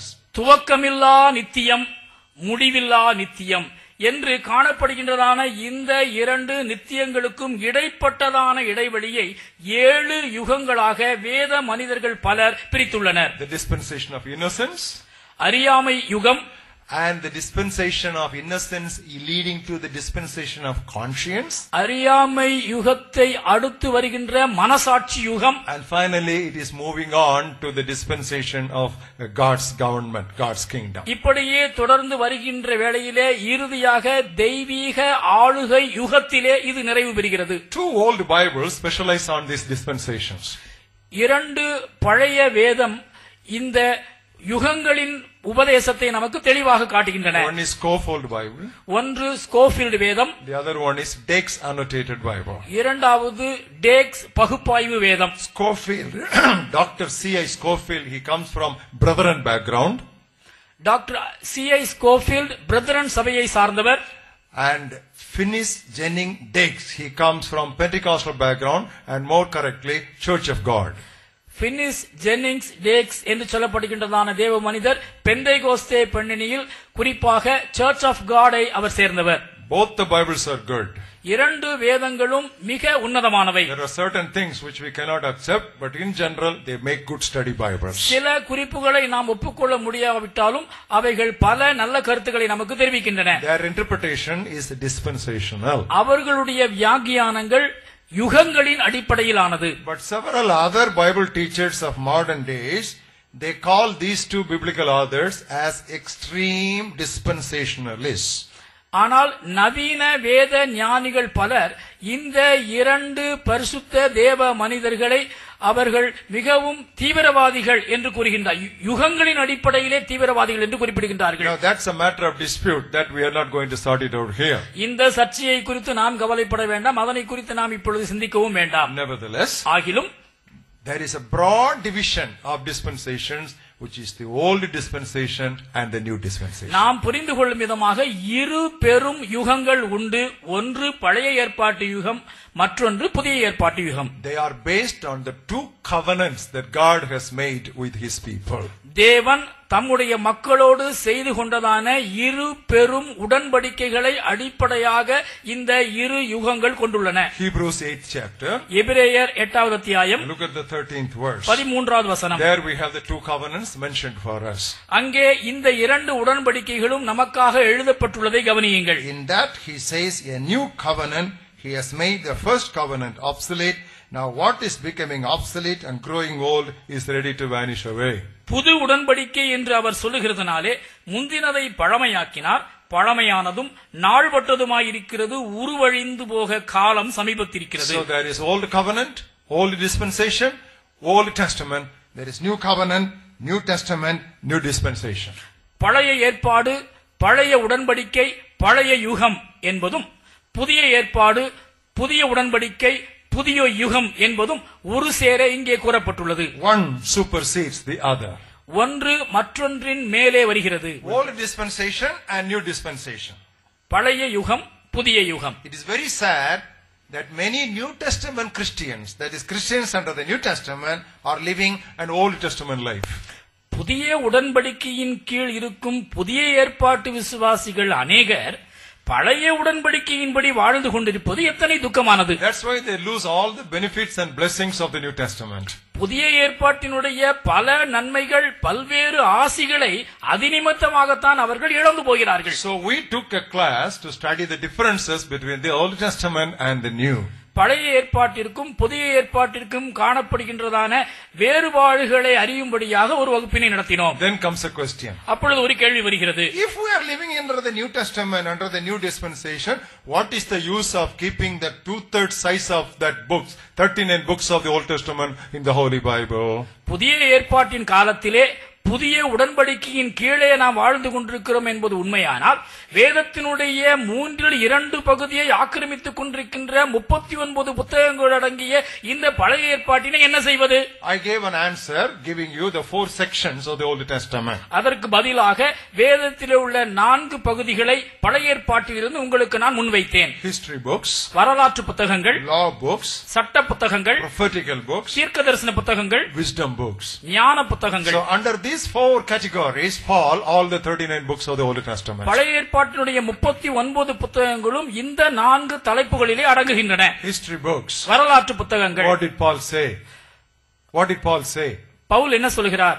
These things happen unto them as examples, and they are written for our admonition who are living in the last days. இந்த கடைசி நாட்களிலே வாழ்கின்ற நமக்கு எச்சரிப்பு உண்டாகும்படி இவைகளெல்லாம் திருஷ்டாந்தங்களாக நமக்கு எழுதப்பட்டிருக்கின்றன. So we learn from history. சரித்திரத்தில் இருந்து நாம் கற்றுக்கொள்கின்றோம். Then we have the law books. அடுத்து சட்ட புத்தகங்கள். Why do we have the law books? இந்த சட்ட புத்தகங்களின் அவசியம் என்ன? The law books set the standard and the expectation of a righteous and a holy God. இந்த சட்ட புத்தகங்கள் பிரமாணம் இன்னதென்று அறுதியிடுவதோடு கூட நீதியும் பரிசுத்தமுமான தேவனுடைய எதிர்பார்ப்புகள் என்ன என்பதனை அடிக்கோடிடுகின்றன. That's what Paul said. அதைத்தான் பவுல் சொன்னார். The law is holy. It is by the law I got the knowledge of the holiness of God and my sinfulness. நியாயப்பிரமாணம் பரிசுத்தம் உள்ளதுதான். இந்த நியாயப்பிரமாணத்தினால் தான் நான் பாவி என்றும் தேவன் பரிசுத்தர் என்றும் நான் விளங்கிக் கொள்கிறேன். Then the prophetical books of the Old Testament. அடுத்து பழைய ஏற்பாட்டின் தீர்க்கதரிசன புத்தகங்கள் வருகின்றன. All the prophecies of the Old Testament can be summarized in one word. Behold, the Messiah is coming. பழைய ஏற்பாட்டில் உள்ள தீர்க்கதரிசன புத்தகங்கள் எல்லாவற்றையும் பிழிந்து சாராக எடுப்போமேயானால் அவைகள் எல்லாம் ஒரே சொற்றொடரிலே அடங்கிவிடும். இதோ மேசியா வருகிறார். That's why Paul, when giving a definition for the gospel in his letter to the Corinthians, you know what he said? According to the scriptures, Christ died and was buried, and according to the scriptures, he rose again. ஆகவே சுவிசேஷத்திற்கு இலக்கணம் வகுக்கின்றதான Pavul Corinth சபைக்கு எழுதும் பொழுது மிக அழகாக குறிப்பிடுகின்றார். வேத வாக்கியங்களின்படி கிறிஸ்து மரித்தார், அடக்கம் பண்ணப்பட்டார், உயிரோடு எழுந்தார். வேத வாக்கியங்களின்படியே அவர் உயிர்த்தெழுந்தார். So he is stressing that fact according to the scriptures. வேத வாக்கியங்களின்படி திருமறையின்படி என்கிறதான சொற்றொடரை பவுல் மீண்டும் மீண்டும் வலியுறுத்துகிறார். Then we have the 4th section, which is wisdom books. இப்பொழுது பழைய ஏற்பாட்டினுடைய 4வது பகுதி புத்தகங்களுக்கு வருகின்றோம். ஞான புத்தகம். That gives us guidelines and inspiration for devotional life and our day-to-day practical walk with God. தியான வாழ்விற்கும் தினசரி தேவனோடு நடக்கின்ற நடைக்கும் ஒரு வழிகாட்டி புத்தகமாக இந்த ஞான நூல்கள் செயல்படுகின்றன. For this you can go for some Bible commentaries, I told you. இதனை நீங்கள் விளங்கிக் கொள்வதற்காக சில வேத விளக்க உரைகளை நான் உங்களுக்கு அறிமுகப்படுத்தினேன். We have brought one Bible commentary here. இங்கே ஒரு வேத விளக்க உரையை நாங்கள் கொண்டு வந்துள்ளோம். Now that is a very helpful Bible commentary. இது ஒரு மிக உபயோகமான வேத விளக்க உரை. We will take orders. இதற்கு நீங்கள் முன்பதிவு செய்யலாம். And then we will supply it to you. பின்னதாக அதனை உங்களுக்கு நாங்கள் அனுப்பி தருவோம். They are called Bible Exposition Commentary by Dr. Warren W. Wiersbe. Doctor Warren Wiersbe அவர்கள் எழுதியதான இந்த புத்தகத்தை நீங்கள் முன்பதிவு செய்து பெற்றுக் கொள்ளலாம். They are actually 6 volumes. இதிலே 6 தொகுப்புகள் உண்டு. And all bound volumes. எல்லாமே நன்றாக அட்டையிடப்பட்டவைகள். Now this is again reprinted by OM. OM பதிப்பகத்தாரால் இது வெளியிடப்பட்டுள்ளது. Warren Wiersbe was the celebrated Bible teacher of Back to the Bible broadcast. சத்திய வசன வானொலி நிகழ்ச்சியினுடைய மிக பிரபல்யமான தேவ மனிதர்தான் Warren Wiersbe. A very seasoned man of God. பக்குவப்பட்ட மிகச் சிறந்த தேவ மனிதர். Who has years of fruitful ministry behind him. ஆண்டாண்டு காலமாக கனி நிறைந்த ஊழியத்தை செய்ததான கர்த்தருடைய மனிதர். Now that is sold by OM for 5,000 rupees. 5000 ரூபாய்க்கு OM பதிப்பகத்தாரால் இது விநியோகிக்கப்படுகிறது. But here I have discounted it by another 500 rupees. You get it for 4,500 rupees. இங்கே 500 ரூபாய் தள்ளுபடி போக 4500 ரூபாய்க்கு அதனை நாங்கள் தெரிவித்துள்ளோம். And along with that you get a 600 pages book titled The Training of the 12. Training of the 12 என்கிறதான 600 பக்கங்கள் அடங்கியதான ஒரு சிறந்த புத்தகம் இதற்கு இலவச கையேடாக வழங்கப்படும். How did Jesus Christ train the 12 disciples? இயேசு கிறிஸ்து தமது 12 சீடர்களை எவ்வாறு பயிற்றுவித்தார்? The best of management programs and courses today will be defeated and ashamed before this classic. இன்று நடத்தப்படுகின்றதான மேலாண்மை பயிற்சி திட்டங்கள், தலைமைத்துவ பட்டறைகள் இவைகளெல்லாம் தோற்று போய்விடும் இந்த புத்தகத்தை நீங்கள் படிப்பீர்களேயானால். And this was highly recommended by the Prince of Preachers, Charles Spurgeon. பிரசங்கிகளின் இளவரசன் என்று அழைக்கப்படுகின்றதான சார்ல்ஸ் ஸ்பர்ஜன் அவர்களால் இது மிகவும் அறிமுகப்படுத்தப்படுகின்ற புத்தகம். So when you buy one set of commentary, the 600 pages solid book is given as a gift. That is again arrangement with OM. 6 தொகுப்புகள் அடங்கியதான இந்த வேத விளக்க உரையை நீங்கள் 4500 ரூபாய் கொடுத்து வாங்குவீர்களேயானால் 600 பக்கங்கள் கொண்டதான 12 சீடர்களை இயேசு பயிற்றுவித்தது எப்படி என்றதான புத்தகம் உங்களுக்கு இலவசமாக வழங்கப்படும். Thank God we now have study Bibles in Indian vernaculars also. இந்திய மொழிகளிலும் கூட இப்படிப்பட்டதான விளக்க உரை வேதாகமங்கள் வெளிவந்திருப்பது நமக்கு மகிழ்ச்சியை தருகின்றது. Solovia Vedagamam in Tamil, which is essentially explaining the word pictures in the Bible. வேதத்திலே உள்ள சொற்சித்திரங்களை அழகாக விளக்குகின்ற சொல்லோவிய வேதாகமம் தமிழிலே உண்டு. Then we have got Full Life Study Bible, Niraivalvu Vedagamam. This is actually Full Life Study Bible written by a Pentecostal missionary, translated into Tamil by the Assemblies of God missionary Dr. Stewart. Doctor Stewart என்று சொல்லப்படுகின்ற assemblies of God சபையின் மிஷனரியினால் மொழிபெயர்க்கப்பட்டதான ஒரு பெந்தைகோஸ்தே மிஷனரியினுடைய ஆக்கம்தான் இந்த நிறைவாழ்வு வேதம். Then we have got Valviyal Vilakka Vedagamam, the most recent one, produced by our friend Dr. Alfred Devadasan. நமது பிரிய நண்பர் முனைவர் ஆல்ஃபிரட் தேவதாசன் அவர்களால் சமீபத்திலே வெளியிடப்பட்டதான மிக அரிய ஒரு பொக்கிஷம் வாழ்வியல் விளக்க வேதாகமம். Now any study Bible cannot be taken as the Bible. எந்த ஆராய்ச்சி வேதமானாலும் சரி அதனை வேதம் என்கிற நிலையிலே எடுத்துக்கொள்ள முடியாது. Notes have got all human interpretation. இதிலே கொடுக்கப்பட்டிருக்கின்றதான விளக்க உரைகள் மனித கண்ணோட்டத்திலே கொடுக்கப்பட்டவையாகும். Each one has got pluses and minuses as its advantage. இந்த வேதத்திலே நிறைகளும் உண்டு, குறைகளும் உண்டு. So I won't be able to say this is better than that, that is better than this. Now that is not right. இது அதைவிட சிறந்தது, அது இதைவிட மேன்மையானது என்று நான் சொல்ல விரும்பவில்லை. அது சரியும் அல்ல. In English Bibles I can do it because their thing is very different. Their style is very different. But in Tamil Bibles, each one has got its strengths and weaknesses. ஆங்கில வேதாகமத்தை பொறுத்தமட்டிலே இந்த விளக்க உரைகளை குறித்து நம்முடைய கருத்தை சொல்லலாம். அது சுலபம், அதனுடைய அணுகுமுறை வித்தியாசமானால் தமிழிலே வந்திருக்கின்றதான இந்த விளக்க உரை வேதாகமங்களை குறித்து கருத்து சொல்வது கடினமானது. ஏனென்றால் ஒவ்வொன்றும் ஒவ்வொரு பின்னணியை உடையது. Most of the English study Bibles are original. பல ஆங்கில ஆராய்ச்சி வேதாகமங்கள் சுயமாக தயாரிக்கப்பட்டவை. But most of these Tamil study Bibles, others have labored, they have entered into their labor. ஆனால் இந்த தமிழ் ஆராய்ச்சி வேதாகங்களை பொறுத்தமட்டிலே மற்றவர்களுடைய பிரயாசத்தை இவர்கள் அனுபவித்திருக்கின்றார்கள் என்று சொல்லலாம். A little bit here and there it is added, but nobody can claim total originality. But thank God for it, there's nothing wrong because nothing is copyright. So you can always borrow. But you cannot exactly say This is exclusively an original thing that you cannot say. இந்த ஆராய்ச்சி வேதம் முழுமையாக என்னுடைய சொந்த முயற்சியினால் தயாரிக்கப்பட்டது என்று யாரும் சொல்ல முடியாது. இங்கு கொஞ்சம் அங்கு கொஞ்சமாக அவர்கள் சேர்த்து இணைத்து இதனை உருவாக்கி இருக்கின்றார்கள். இருந்தாலும் கூட இந்த முயற்சிக்காக நாம் கர்த்தரை துதிக்கின்றோம். Thank God we have got now 3 study Bibles in Tamil. தமிழிலே இவ்வாறு வெளிவந்துள்ளதான 3 ஆராய்ச்சி வேதாகங்களுக்காக கர்த்தரை துதிப்போம். So you just choose, you open up and you choose whichever you like and you study them. If you are not able to agree with some passage, leave it. Don't condemn the whole lot. வாங்கி வாசித்து பார்த்து உங்களுக்கு எது பிடிக்கிறதோ அதனை வாங்கிக் கொள்ளுங்கள். ஏதோ ஒரு சில கருத்துக்கள் நீங்கள் வாங்கியதிலே உங்களுக்கு ஒப்புக்கொள்ள முடியவில்லை என்றால் அதனை அப்படியே விட்டு விடுங்கள். அதை குறித்து குறை சொல்லாதிருங்கள், குறை பேசாதிருங்கள். There is another question. இன்னொரு கேள்வி இப்பொழுது வருகிறது. If we are not living under the old dispensation, what about the promises in the Old Testament? பழைய ஏற்பாட்டு காலத்திலே நாம் இப்பொழுது வாழவில்லையே. அப்படியானால் பழைய ஏற்பாட்டு யுகத்திலே சொல்லப்பட்ட வாக்குத்தத்தங்கள் எல்லாம் என்னவாயிற்று?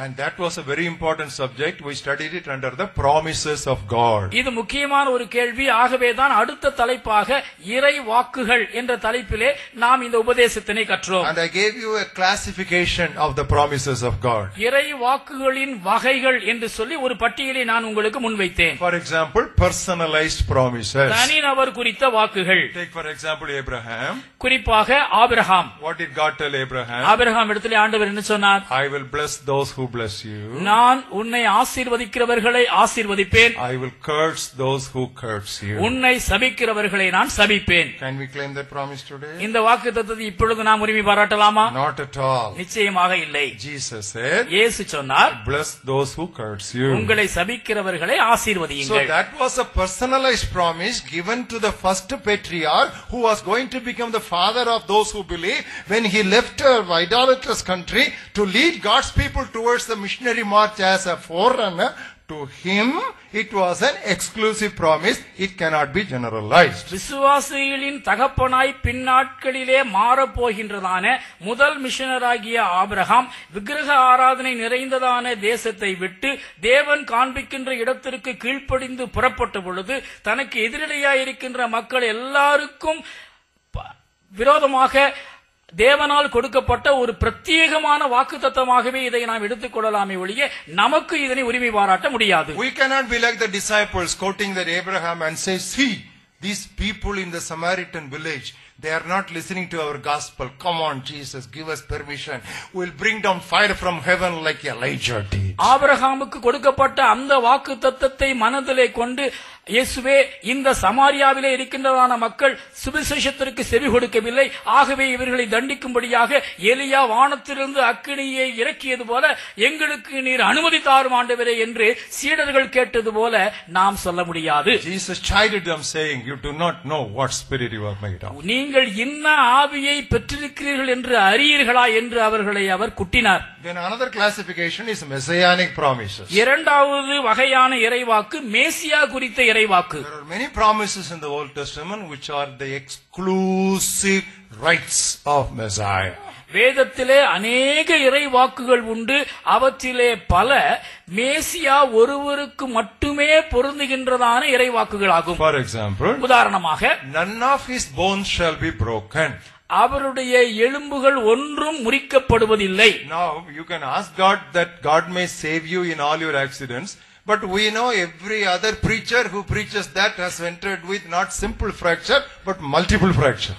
நீங்கள் வாகனத்தில் செல்லும் பொழுதோ வெளியில் செல்லும் பொழுதோ விபத்து ஏற்படாமல் இருக்கும்படியாக ஜெபிக்கலாம், அதிலே தவறு கிடையாது. ஆனால் பிரசங்கியாராக இருந்தாலும் சரி, பிரபல்யமான போதகராக இருந்தாலும் சரி, சாதாரண எலும்பு முறிவு மட்டுமல்ல கூட்டு எலும்பு முறிவுகளை அனுபவித்திருக்கின்ற மக்கள் ஏராளம் பேர் இருக்கத்தானே செய்கிறார்கள். So what does it mean? அப்படியானால் அதன் பொருள் என்ன?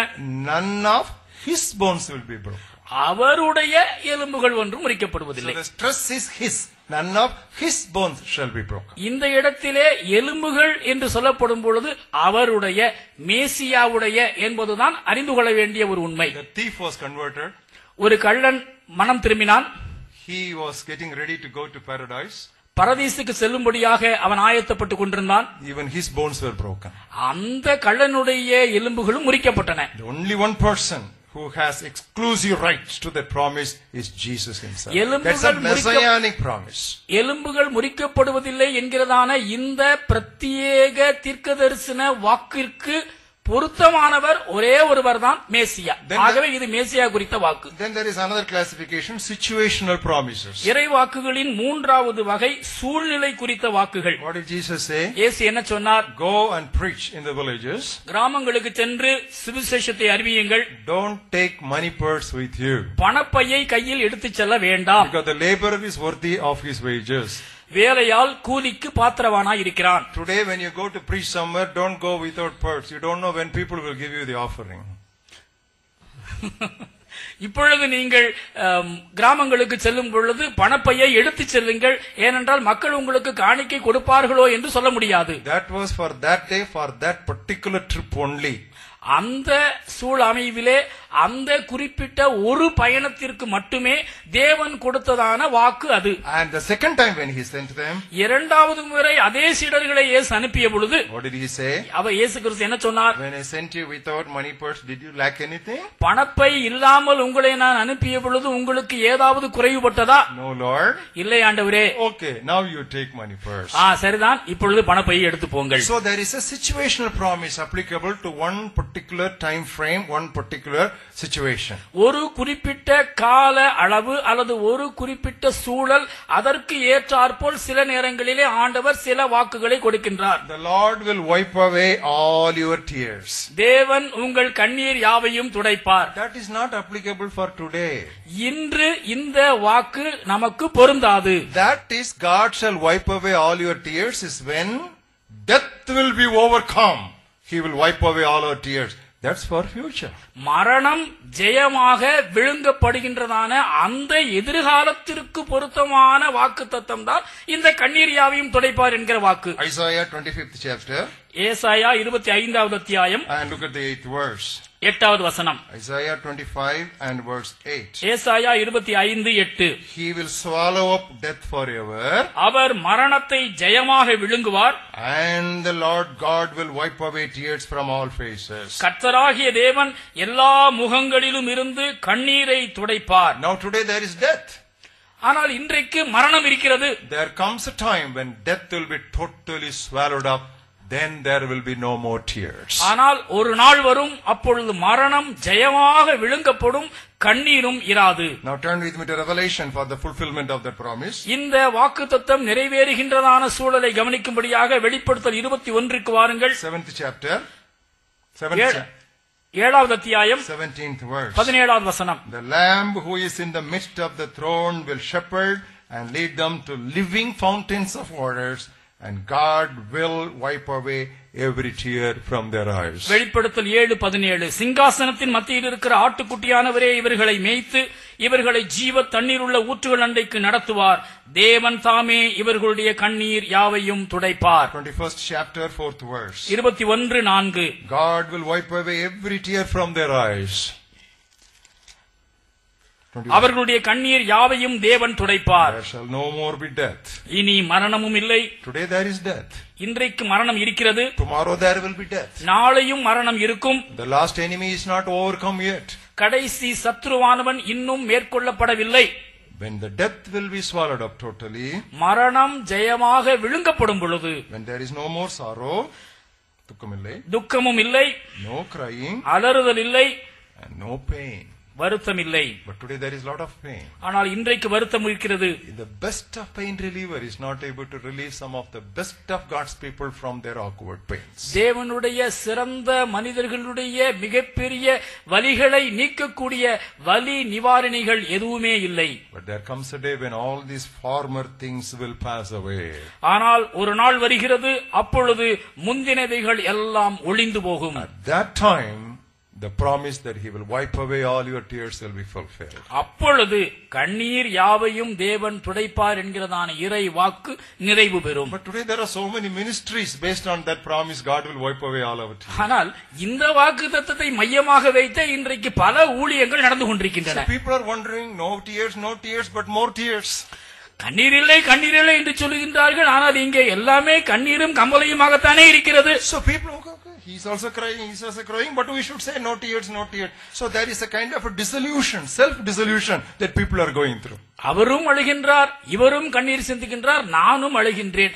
எல்லாரும் இப்படி அழும் பொழுது கண்ணீர் இல்லை என்று சொல்லுகின்றார்களே என்று ஒரு சுய முரண்பாட்டுக்குள்ளே அநேகர் கடந்து சென்று கொண்டிருக்கிறார்கள். Or is it because he is wiping but we are shedding, he is wiping, we are shedding. How many hankies?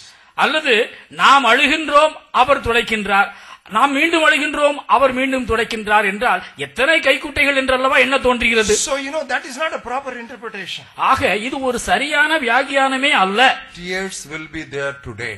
இன்றைக்கு கண்ணீர் இருக்கும். He shall wipe away tears when death will be swallowed up in victory. மரணம் ஜெயமாக விழுங்கப்படும் பொழுது அவர் கண்ணீர் யாவையும் துடைப்பார். So like that there are situational and time bound promises. இப்படியாக சூழல் சம்பந்தமான அல்லது கால தொடர்புடைய இறைவாக்குகள் இருக்கின்றன. Then comes a question. அப்பொழுது ஒரு கேள்வி வருகிறது. Come on brother, all promises of God are yea and amen in Christ.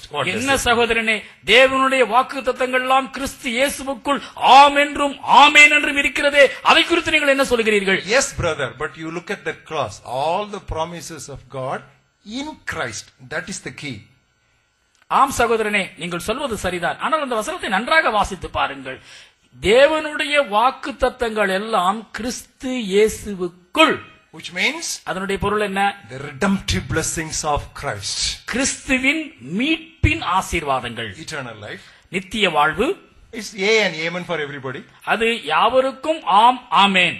Righteousness, நீதி, yea and amen for everybody. யாவருக்கும் ஆம் ஆமென். Holy Spirit, பரிசுத்த ஆவியானவர், because Jesus was glorified, the Holy Spirit was given. இயேசு கிறிஸ்து மகிமைப்படுத்தப்பட்டபடியினாலே பரிசுத்த ஆவியானவர் அருளப்பட்டார். That's for you all. அதுவும் நம்ம எல்லாருக்கும் பொருந்தும். Partaking of divine nature, திவ்ய ஸ்பாவத்திற்கு பங்குள்ளவர்களாதல், that's open to all. எல்லாருக்கும் இது பொருந்தும். And we all will be resurrected. நாம் எல்லாரும் உயிரோடு எழும்புவோம். That's the promise of God in Christ. இது கிறிஸ்துவுக்குள் நமக்கு அருளப்பட்டுள்ள இறைவாக்கு. So redemptive blessings encompass and envelop all the believers, but other promises have got limited application. மீட்பின் ஆசீர்வாதங்களாகிய கிறிஸ்துவுக்குள்ளான இந்த ஆசீர்வாதங்கள் அனைத்து விசுவாசிகளையும் சூழ்ந்து கொள்ளும், அனைத்து விசுவாசிகளுக்கும் பொருந்தும். மற்றபடி பிற வாக்குத்தத்தங்கள் சூழ்நிலைகள் நபர்களுக்கு ஏற்றபடி தான் பொருந்தும். When you fail to understand, this is a very crucial sentence I am going to make. When you fail to understand the testamental differences and the difference in applicability of these biblical promises, you invariably land up with what is popularly known today as the prosperity gospel. இந்த ஏற்பாடுகளுக்கு இடையே உள்ள வேறுபாடுகளை அறிய தவறுவதும், வாக்குத்தத்தங்கள் எந்த இடத்திலே எந்த விதத்திலே பொருந்துகின்றன என்று புரிய தவறுவதுமே சுகபோக உபதேசத்திற்கு நேராக வழிநடத்துகிறது. Foundation for the erroneous prosperity gospel is the failure to understand the testamental differences and the differences in the applicability of God's biblical promises. ஏற்பாடுகளுக்கு இடையே உள்ள வேறுபாடுகளை அறிய தவறுவதும், இறைவாக்குகளின் பொருந்தும் தன்மையை உணராதிருப்பதுமே சுகபோக உபதேசத்தின் அடிப்படை காரணம். So unless you deal with that, this popular teaching cannot be challenged. இந்த காரியத்தை நீங்கள் சரி செய்யாவிட்டால் துர் உபதேசமாகிய இந்த சுகபோக உபதேசத்திற்கு நீங்கள் ஈடு கொடுக்க முடியாது. We looked at that doctrine on the face of the scriptures. இந்த சுகபோக உபதேசத்தை வேத வசன வெளிச்சத்திலே நாம் ஆராய்ந்தோம். Some of the very popular texts which the exponents of the prosperity gospel they quote to God's people, we examined and analyzed. இந்த சுகபோக பிரசங்கிகள் அடிக்கடி மேற்கோள் காட்டுகின்றதான வேத வசன பகுதிகளை நாம் அந்த கருத்தரங்கிலே அலசி பார்த்தோம். Jesus became poor to make us rich. நம்மை செல்வந்தர்கள் ஆக்கும்படி இயேசு தரித்திரரானார். That does not talk about material riches.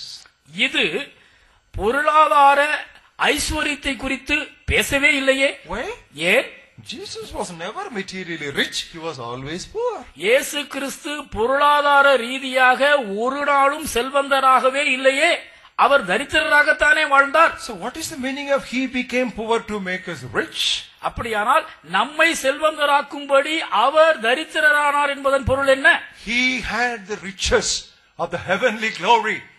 He did not consider it a robbery to be equal with God, but he emptied himself of all his riches and took the form of a servant, that you and I today may be blessed with him in heavenly places and given all, underline that word, spiritual blessings. ஆன்மீக ஆசிகளை அவர் நமக்கு அருளியுள்ளார். விண்ணக மகிமையிலே தேவனுக்கு சமமாய் அவர் இருந்தும் அவருக்கு சமமாயிருப்பதை கொள்ளையாடின பொருளாக எண்ணாமல் தம்மைத்தான் வெறுத்து அடிமையின் ரூபம் எடுத்து சிலுவையின் மரணம் மட்டும் தம்மை தாழ்த்தி தரித்திரரானாரே, அதிநிமித்தமாய் நாம் செல்வந்தராகி இருக்கின்றோம். அதன் மூலமாக நம்மை அவர் உன்னதங்களிலே அமரச் செய்து உன்னத ஆசீர்வாதங்களை நமக்கு அவர் அருளியுள்ளார். ஆவிக்குரிய ஆசீர்வாதங்கள், the spiritual blessing, that must be stressed and underlined. ஆவிக்குரிய ஆசீர்வாதங்கள், ஆன்மீக ஆசிகள், அதனைத்தான் நாம் அடிக்கோடிட வேண்டும். அதுதான் முக்கியம். The prosperity gospel is the most popular message in the entire church history. திருச்சபை வரலாற்றிலே மிகவும் முக்கியமான விளைவுகளையும் பாதிப்புகளையும் உருவாக்கிய உபதேசம் ஒன்று உண்டென்றால் அது சுகபோக உபதேசம் தான். It is nothing but an invention of the Western materialistic mind.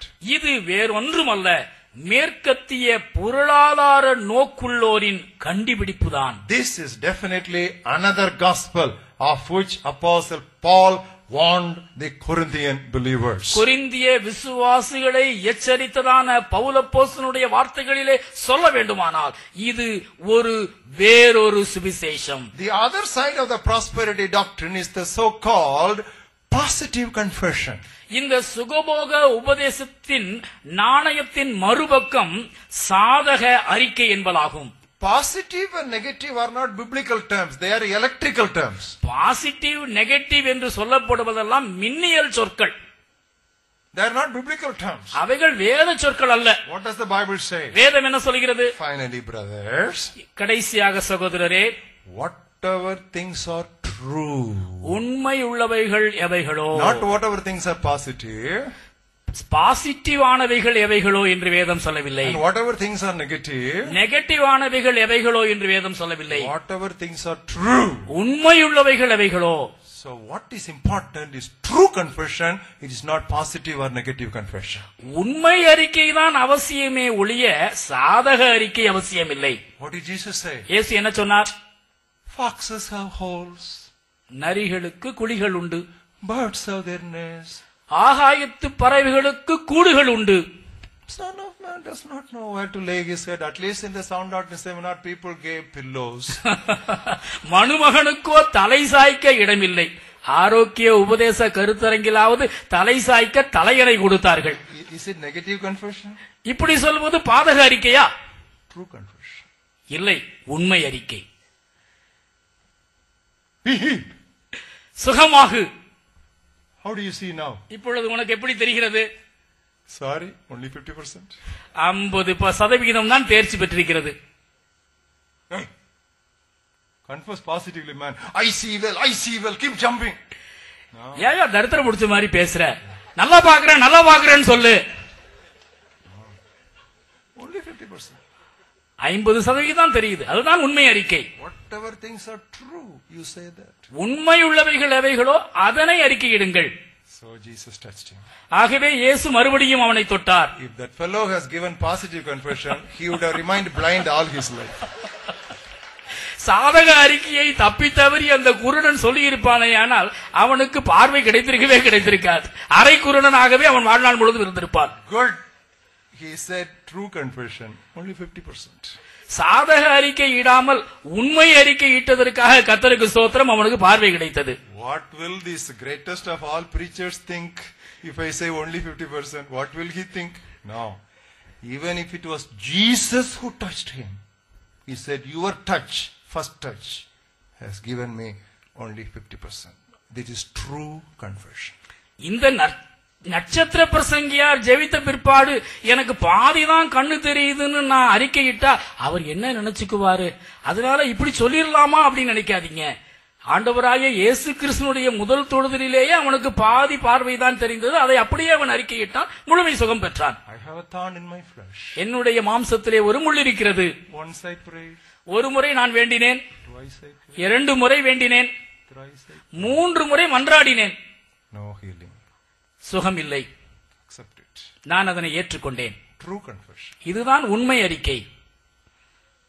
Now, all these details I dwelt in at length during that program. மிக விஸ்தாரமாக இந்த காரியங்களை எல்லாம் உதாரணங்களோடு நான் அந்த கருத்தரங்களை விளக்கினேன். The so-called modern faith teaching, it's a mixture of Western materialism and Eastern mysticism.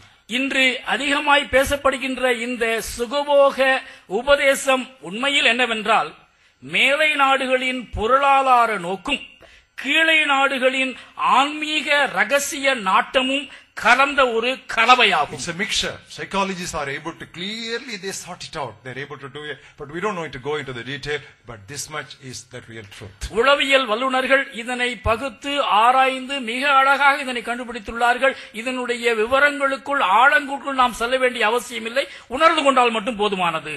Paul warned the believers of his day not only about another gospel, he also warned them about different spirits.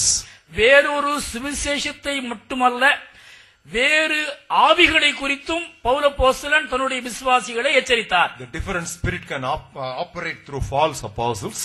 இந்த வேறு ஆவிகள் அப்போஸ்தலர்கள் மூலமாக கள்ள அப்போஸ்தலர்கள் மூலமாக வெளிப்படக்கூடும். Or false prophets. கள்ள தீர்க்கதரிசிகள் மூலமாக வெளிப்படக்கூடும். False evangelists who preach another gospel.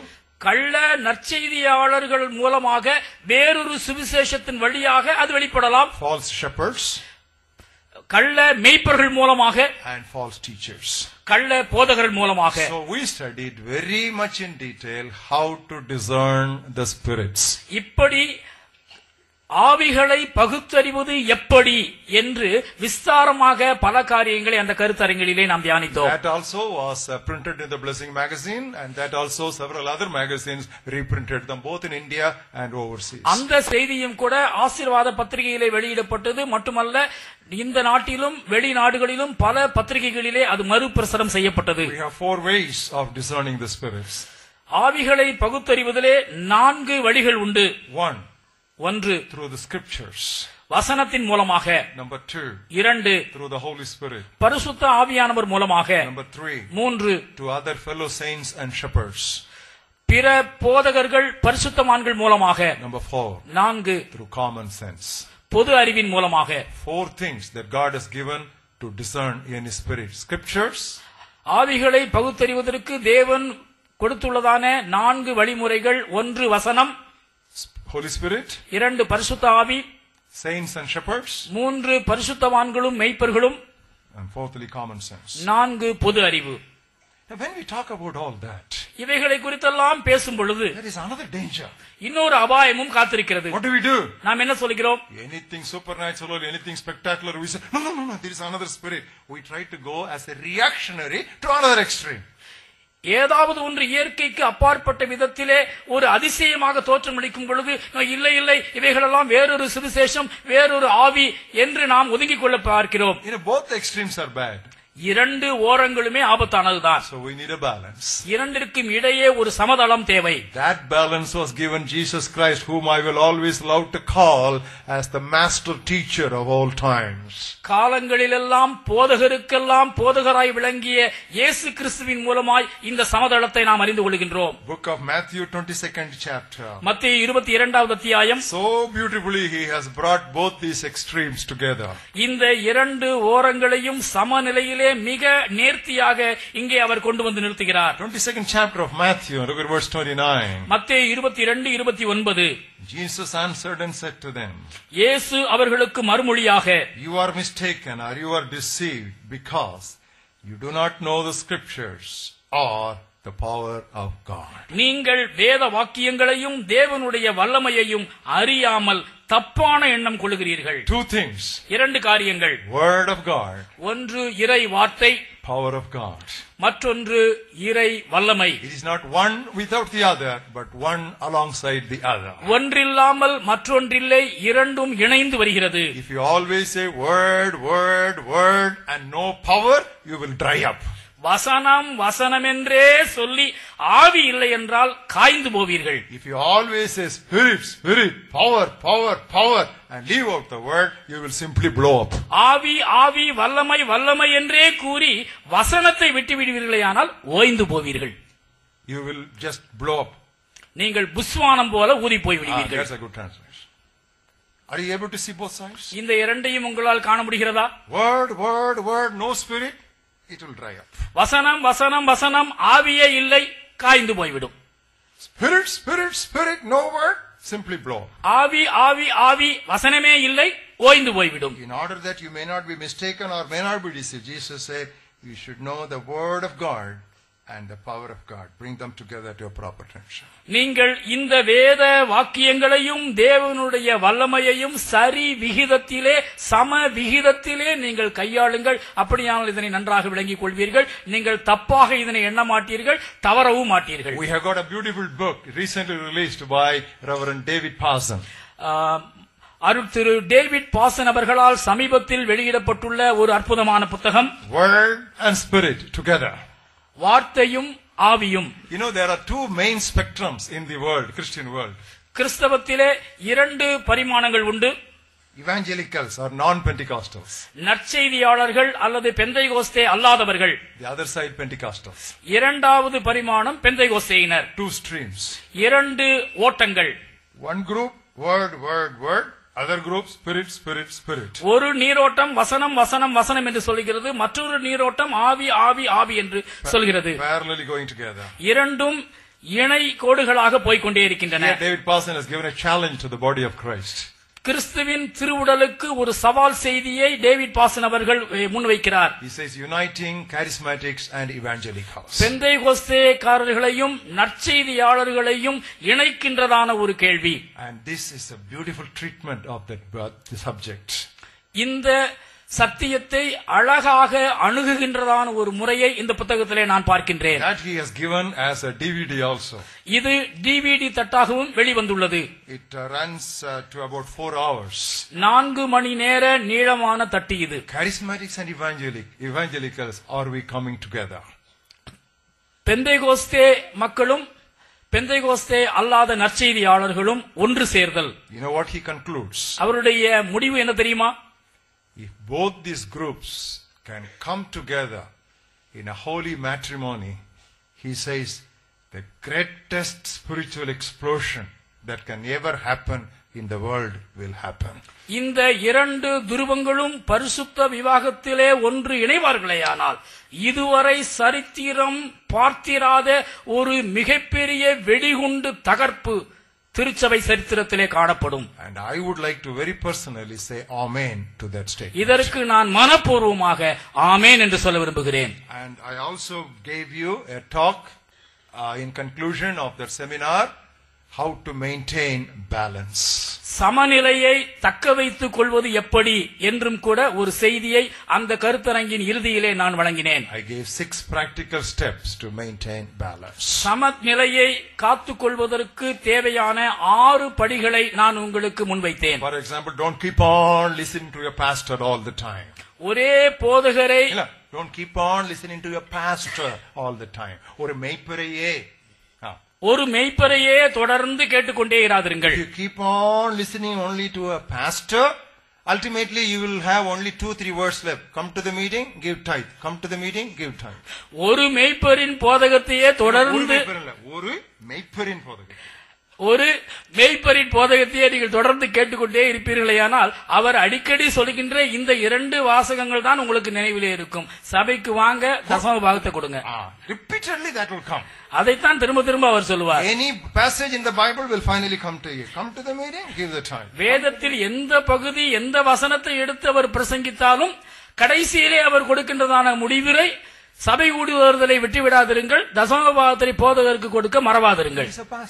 ஏனென்றால் அவர் ஒரு மேய்ப்பர். you should also listen to an apostle. நீங்கள் ஒரு அப்போஸ்தலனுடைய செய்தியையும் கேட்க வேண்டும். Pastor is a local minister, apostle is a translocal minister. மேய்ப்பன் உள்ளூர் ஊழியர், ஆனால் அப்போஸ்தலனோ பல இடங்களுக்கு செல்கின்ற ஊழியர். Pastor is for a local church, the apostle is for the universal church. மேய்ப்பர் உள்ளூர் சபையின் ஊழியர், அப்போஸ்தலனோ உலக சபையின் ஊழியர். To get a broader understanding of the body of Christ, listen to an apostle. கிறிஸ்துவின் திரு உடல் குறித்த உபதேசத்தை நன்றாக விளங்கிக் கொள்ள வேண்டுமானால் அப்போஸ்தலன் என்ன சொல்கிறார் என்பதை கவனியுங்கள். And listen to a prophet. ஒரு தீர்க்கதரிசியின் வார்த்தையையும் கேளுங்கள். He will tell you what's wrong. என்ன தவறு இருக்கிறது என்று அவர் சுட்டிக்காட்டுவார். He is God's specialist. அவர் தேவனுடைய நிபுணன். He is not a maintenance staff. அவர் பராமரிப்பு ஊழியர் அல்ல. He is not a general physician. அவர் ஒரு பொதுநல வைத்தியர் அல்ல. He is a operating surgeon. அவர் ரண சிகிச்சை நிபுணர். He is a surgical specialist. அவர் ரண சிகிச்சை வைத்தியர். Ordinary things and normal things don't interest a prophet. சாதாரண காரியங்கள், பொதுவான காரியங்கள் தீர்க்கதரிசிக்கு அவ்வளவு ஆர்வம் இருக்காது. He comes there when there is a problem. பிரச்சனை என்று வரும்பொழுதுதான் தீர்க்கதரிசிக்கு வேலை. He will tell you what's wrong with the church. சபையிலே என்ன கோளாறு என்று அவர் சுட்டிக்காட்டுவார். What's wrong with the message? He will be able to pinpoint. செய்தியில் இருக்கின்றதான பிழை என்ன என்று அவர்தான் சுட்டிக்காட்டுவார். But don't just keep on listening to him only. ஆனால் இப்படிப்பட்ட தீர்க்கதரிசியையே கேட்டுக்கொண்டிராதீர்கள். You will be inspired. உங்களுக்கு பரவசம் வரும். But you will not be informed or instructed. உங்களுக்கு தகவலோ செய்தியோ இல்லாமல் போய்விடும். That you should go to a Bible teacher. அப்பொழுது நீங்கள் வேத போதகனிடத்திலே செல்ல வேண்டும். So the 5 ministries are like 5 fingers in a palm. Together only you can have a grip and hold. ஆகவே சபையினுடைய இந்த 5 ஊழியங்களும் கையின் 5 விரல்களை போன்றது. 5ம் சேர்ந்து இருந்தால்தான் சபை பக்தி விருத்தி அடையும். So I explained to you that balance, how you can maintain in your Christian life and ministry. இவ்விதமாய் கிறிஸ்தவ வாழ்விலும் ஊழியத்திலும் சமநிலையை தக்க வைத்துக் கொள்வது எப்படி என்று நான் உங்களுக்கு குறிப்புகளை கொடுத்தேன். This is what I taught in 1997 during 20 hours of my ministry. நான் அந்த 5 நாள் கருத்தரங்கிலே செய்த ஊழியத்திலே 20 மணி நேரங்கள் இந்த தலைப்புகளை அடிப்படையாக வைத்து காரியங்களை போதித்தேன். In 1997 it was English to Tamil. 1997 ஆங்கிலத்திலிருந்து தமிழில் இந்த செய்திகள் வழங்கப்பட்டன. In 1998 it was in Hubli from English to Kannada. ஹூப்ளியிலே 1998 ஆண்டிலே இது ஆங்கிலத்திலிருந்து கன்னடாவிலே வழங்கப்பட்டது. In Trivandrum in 1999 from English to Malayalam. 1999 ஆண்டிலே திருவனந்தபுரத்தில் இந்த செய்திகள் ஆங்கிலத்திலிருந்து மலையாளத்தில் வழங்கப்பட்டன. The same year in Bhopal from English to Hindi. அதே ஆண்டிலே போபாலிலே ஆங்கிலத்திலிருந்து ஹிந்தியிலே இந்த செய்திகள் பிரசங்கிக்கப்பட்டன. The year 2000 in Vizag from English to Telugu. 2000 ஆண்டிலே விசாகப்பட்டினத்திலே ஆங்கிலத்திலிருந்து தெலுங்கிலே இந்த செய்திகள் கொடுக்கப்பட்டன. And in 2001 in Cuttack from English to Oriya. 2001 ஆண்டிலே கட்டாக் பட்டணத்திலே ஆங்கிலத்திலிருந்து ஒரியாவிலே இந்த உபதேசங்கள் வழங்கப்பட்டன. So roughly 6 programs and an average of about 2000 delegates listen to these messages. சராசரியாக 6 நிகழ்ச்சிகளிலே கிட்டத்தட்ட 2000 பேர் இந்த உபதேசத்தினாலே ஆசீர்வதிக்கப்பட்டனர். God willing, you also pray that I will be able to bring that Sound Doctrine Seminar 1 without any vernacular translation directly in English. கர்த்தருக்கு சித்தமானால் இந்த ஆரோக்கிய உபதேச முதலாம் கருத்தரங்கின் செய்திகளை ஆங்கிலத்தில் மட்டும் பிரசங்கித்து வெளியிடும்படியாக நான் விரும்புகின்றேன். அதற்கு உங்களுடைய ஜெபம் தேவை. And now in DVD it's available as 10 DVDs and MP3, 3 MP3. Video and audio, they are available. All of you, I would like you to possess this copy. What you study here will be further complemented, even though this is a foundational course, when you get back home. Take a set. இந்த ஆரோக்கிய உபதேச முதலாம் கருத்தரங்கினுடைய செய்திகள் DVD தட்டுகளிலும் MP3 தட்டுகளிலும் அங்கே பார்க்கவும் கேட்கவும் வசதியான விதத்திலே வெளியிடப்பட்டுள்ளன. இவைகளிலே நீங்கள் கலந்து கொள்ளாத நிலையிலே இவைகளை பெற்றுக்கொள்ளும் பொழுது அடிப்படையான அஸ்திபாரமான செய்திகளை நீங்கள் பெற்று இன்று கற்றுக்கொள்கின்ற காரியங்களை அதற்கு கூடுதலாக நீங்கள் வைத்துக் கொள்ளலாம். Besides Sound Doctrine Seminar, I also taught in Sound Doctrine meetings.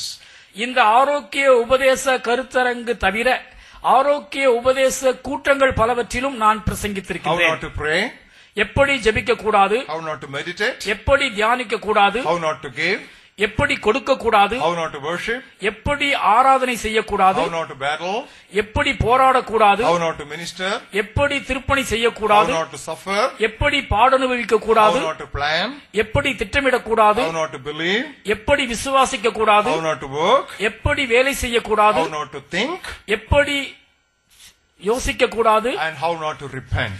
எப்படி மனம் திரும்ப கூடாது. These are all corrective teaching with lot of doctrinal content. அநேக உபதேச கருத்துக்கள் அடங்கிய திருத்துதல் உபதேச செய்திகளாகும் இவைகள். All these things are available in DVD format. Most of them you can just buy them. இவைகளிலே பெரும்பான்மையானவை டிவிடி தட்டுகளாக புத்தக சாலையிலே ஆயத்தமாயுள்ளன, பெற்றுக்கொள்ளுங்கள். Now with that we close this session of what we did in 1997, and this afternoon at 3 o'clock we'll gather here to begin our first talk of subject for this 2007. 1997 நாம் நடத்திய முதலாம் ஆரோக்கிய உபதேச கருத்தரங்கின் செய்தியின் சுருக்கத்தினை நாம் இத்துடன் நிறைவு செய்கின்றோம். மதியம் 3 மணிக்கு நாம் ஆரம்பிக்கின்ற கூடுகையிலே இந்த ஆரோக்கிய உபதேச கருத்தரங்கினுடைய முதல் செய்தியை நாம் கேட்க கூடி வருவோம். Thank you and God bless you. நன்றி, தேவன் உங்களை ஆசீர்வதிப்பாராக.